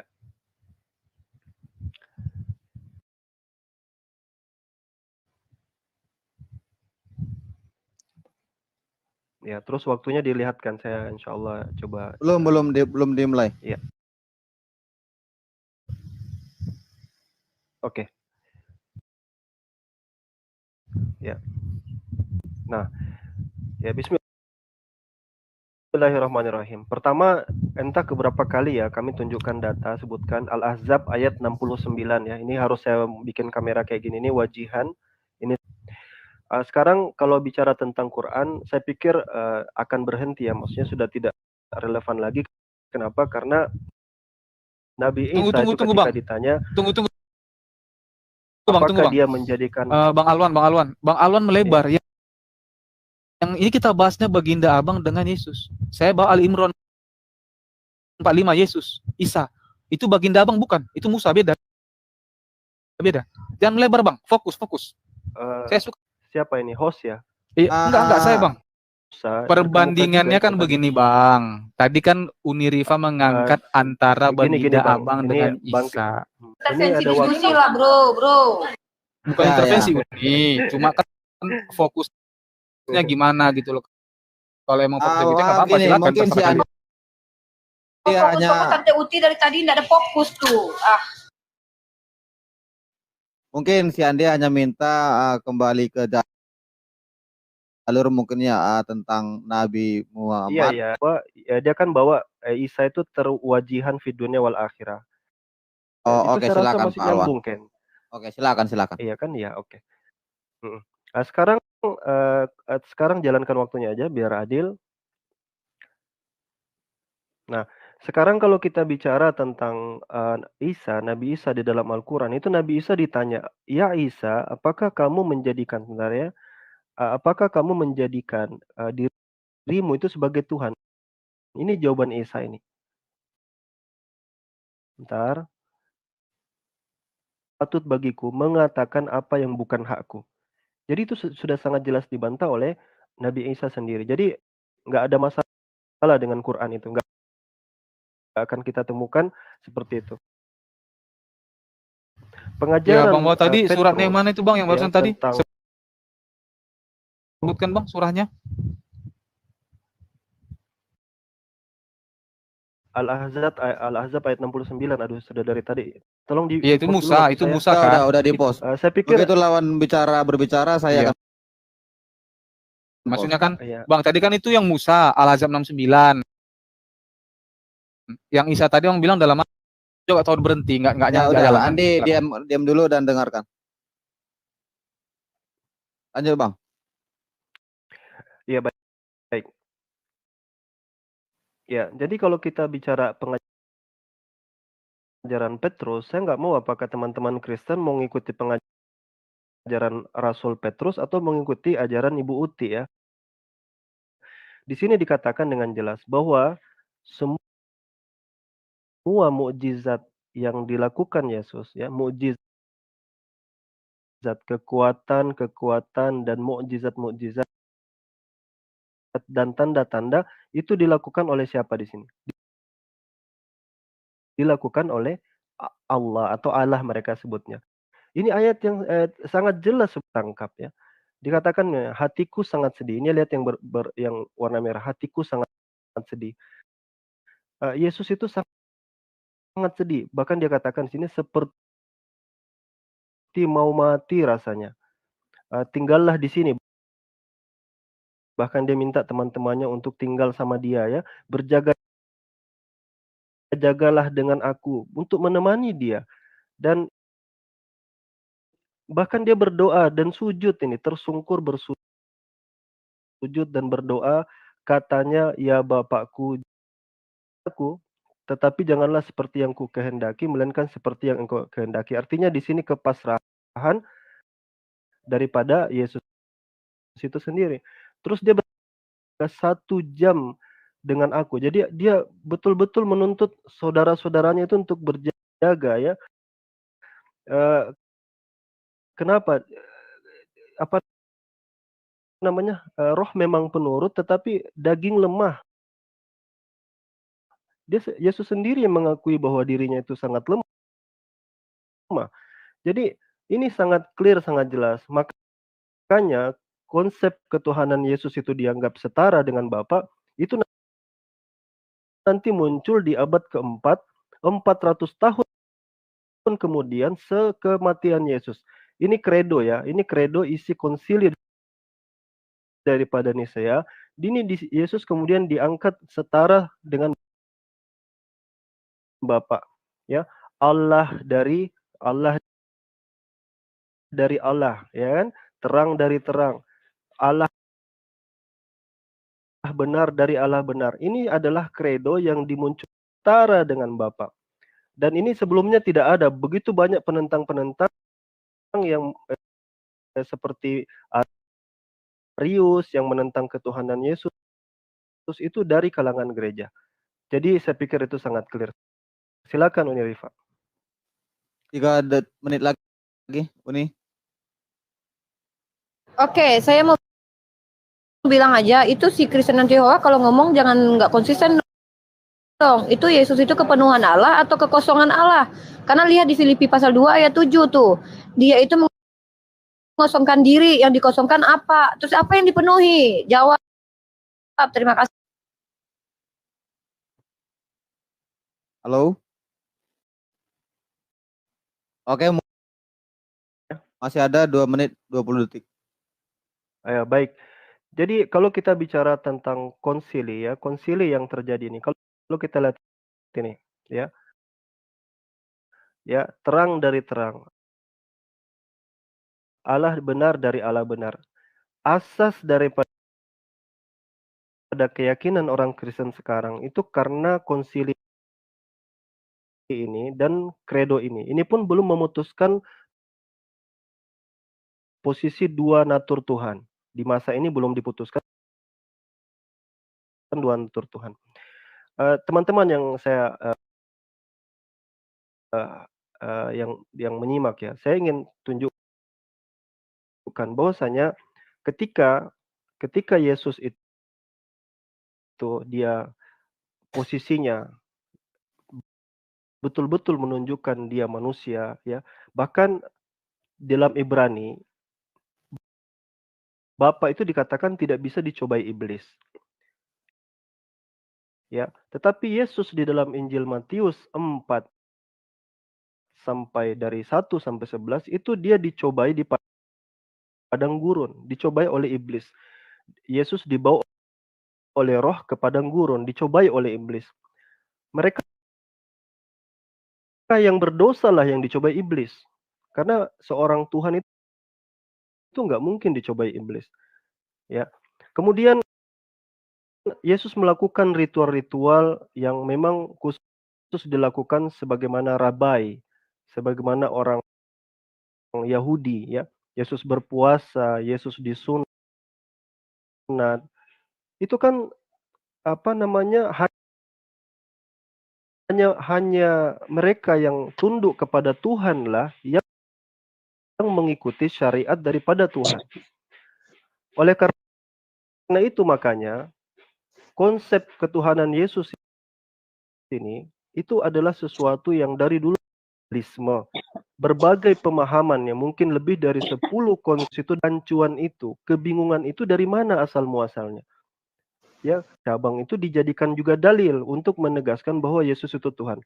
Tapi sebenarnya sosok yang paling bertanggung jawab adalah ketika memaknai tulisan daripada Paulus yang kemudian diartikan menjadikan Yesus itu setara dengan Bapa itu sendiri. Jadi saya pikir ini sudah sangat jelas. Mungkin kita karena unik. Kok bilang saya nggak ada?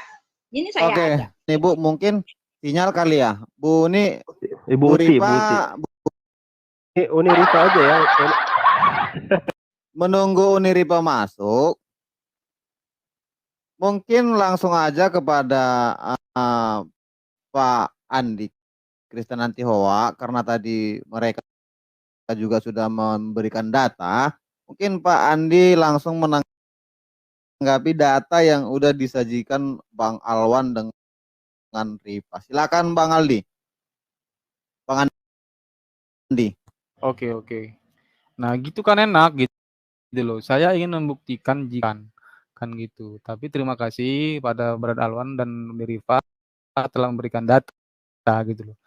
Meskipun ya jika berbicara tentang substansi manusia tadi kita nggak akan nyambung gitu loh. Kan pandangan logika gitu loh. Iman Kristen itu bukan logika gitu. Maaf nih. Sekali lagi saya bilang iman Kristen bukan logika gitu loh. Tidak ada dibilang iman tanpa logika gitu loh. Bisa di-pause dulu, mohon maaf, pause dulu. Ya, silakan. Uni dulu ya, Uni dulu saja dihabiskan, saya ada menyimak di bawah. Silakan boleh, Andi. boleh, silakan. Ya, baik. halo. Saya Oke, gas. belum? Ya, gas aman. kan Bu, gas Gurunda. Ya, jadi tadi saya nggak dengar sih ya itunya Pak Alwan ya, tetapi ya dia masih muter-muter di situ aja soal kemanusiaan Yesus ya. Lalu ya Tadi bilang udah apa? maaf Bu Uti, tadi udah disampaikan data, jadi Bu Uti tidak menyimak tadi. Nggak apa-apa, jangan dipotong, biarkan ini Gurunda, biarkan. Silakan Gurunda. Ya, karena saya baru balik ya, tetapi yang terakhir saya dengar ya bahwa Pak Alwan ya hanya di situ-situ aja muter-muter kayak orang ngejar bayangan ya. Sudah dikatakan bahwa Yesus itu dia mengosongkan diri ya, mengosongkan dirinya dalam kesetaraannya di dalam Filipi 2 itu tadi Anda kita membaca ya, bahwa Yesus itu memang sebelumnya dia setara dengan Bapaknya, dia ada dalam diri Bapaknya. Yohanes 8 itu komplit Allah, Yohanes Abraham jadi dia sudah ada, bahkan Yesus jelas mengatakan akulah dia ya, udah komplit banget ya. Cuma ya dasar memang betul kata Pak Kristen Hoax bahwa Anda tidak bisa menjadikan dalil bahwa Yesus itu hanyalah seperti nabi di tempat Anda ya. Berdasarkan Anda punya perspektif Quran Anda sendiri. Kan tadi saya udah bilang ya bahwa apa yang tertulis di kitab Anda itu justru menggenapi apa yang ditulis oleh Rasul Petrus ya. Rasul Petrus lah yang mengatakan kamu harus bersiap-siap pada hari kedatangan anak manusia itu ya. Anak manusia itulah yang akan menghakimi seluruh isi dunia ini. Sedangkan di kitab kalian yang menghakimi isi dunia ini ya Tuhan Allahmu sendiri gitu ya. Jadi ya udah muter-muter, sudah sangat-sangat membosankan buat saya. Adapun Yesus berdoa, adapun Yesus menangis dengan sedihnya, loh itu kan dalam kemanusiaannya, bahkan dia mengambil kodrat manusia yang paling bawah, yaitu mati di kayu salib ya. Ketika dia ketakutan waktu mau disalib lah, itu dia mengambil kodrat kemanusiaannya, bahkan Alkitab mengatakan bahwa dia sangat taat ya dalam ketakutannya sebagai manusia yang mengikuti kodrat manusia, dia taat, bahkan taat sampai mati. Ya itulah dia ya. Tertulis di dalam Alkitab kami. Lalu Anda mengatakan juga dicobai iblis karena Yesus sendirilah yang mengizinkannya. Yesuslah yang membuat itu. Karena apa? Karena kan di situ Anda membaca sendiri ya, karena Yesus sebelum dia memulai tugas pelayanan ke penginjilannya, dia kan berpuasa dulu ya. Kenapa dia berpuasa? Karena dia ingin menguji kodrati kemanusiaannya. Nggak ada manusia yang bertahan hidup 40 hari, 40 malam, makan, tidak makan, tidak minum tanpa makan gitu loh. Semua pada mati, tetapi Yesus bertahan. Oleh sebab itu dia mengizinkan iblis untuk mencobai kodrati kemanusiaannya pada saat dia kelaparan. Ya, itu karena Yesus Yesus mengizinkannya ya. Nah, tetapi ya kan, tetapi setelah itu iblis kan dikatakan ya, dia lari daripada Yesus dan lihatlah malaikat-malaikat melayani dia gitu. Ya, ya banyak sekali yang semua yang kalian comot-comot ayat itu ya, seanjuran saya buat Pak Alwan dan Rifa, tolong belajar dulu lah ya, supaya nggak bikin kesel kita, bukan nggak bikin bosan kita dengarnya gitu ya. Yesus memang dalam dia udah di sorga, mau bilang apa ya, semua nubuat-nubuat tentang dia itu telah digenapi. Satu-satunya yang belum tergenapi adalah hari kedatangannya di awan-awan, bukan untuk bunuh babi-babi, bukan untuk bunuh salib, patahin salib-salib, tetapi untuk menghakimi, untuk mengambil kami, membawa kami ke sorga. Sedikit ya Gurunda ya. Jadi jika berbicara tentang substansi Yesus itu, maka yang kita pertanyakan itu kawan-kawan dan kitab kawan-kawan itu mengambil narasumber dari siapa, gitu loh. Itu yang mau saya tanyakan, siapa narasumbernya? Jika narasumbernya seperti dikatakan menurut iman kami yang diberikan oleh Tuhan, maka pertanyaannya kita uji lagi. Jika memang dia Tuhan, masa dia mengambil data yang salah? Gitu loh. Iya. Itu data Injil itu di mana? Ada di Perjanjian Baru. Sudah jelas dikatakan oleh Rasul Paulus dalam Galatia ke-1 ayat ke-6 dikatakan begini. Aku heran bahwa kamu begitu lekas berbalik daripada dia, yang oleh karena kasih karunia Kristus telah memanggil kamu dan mengikuti suatu Injil lain yang sebenarnya bukan Injil. Hanya ada orang yang mengacaukan kamu yang bermaksud untuk memutarbalikkan Injil Kristus. Jelas.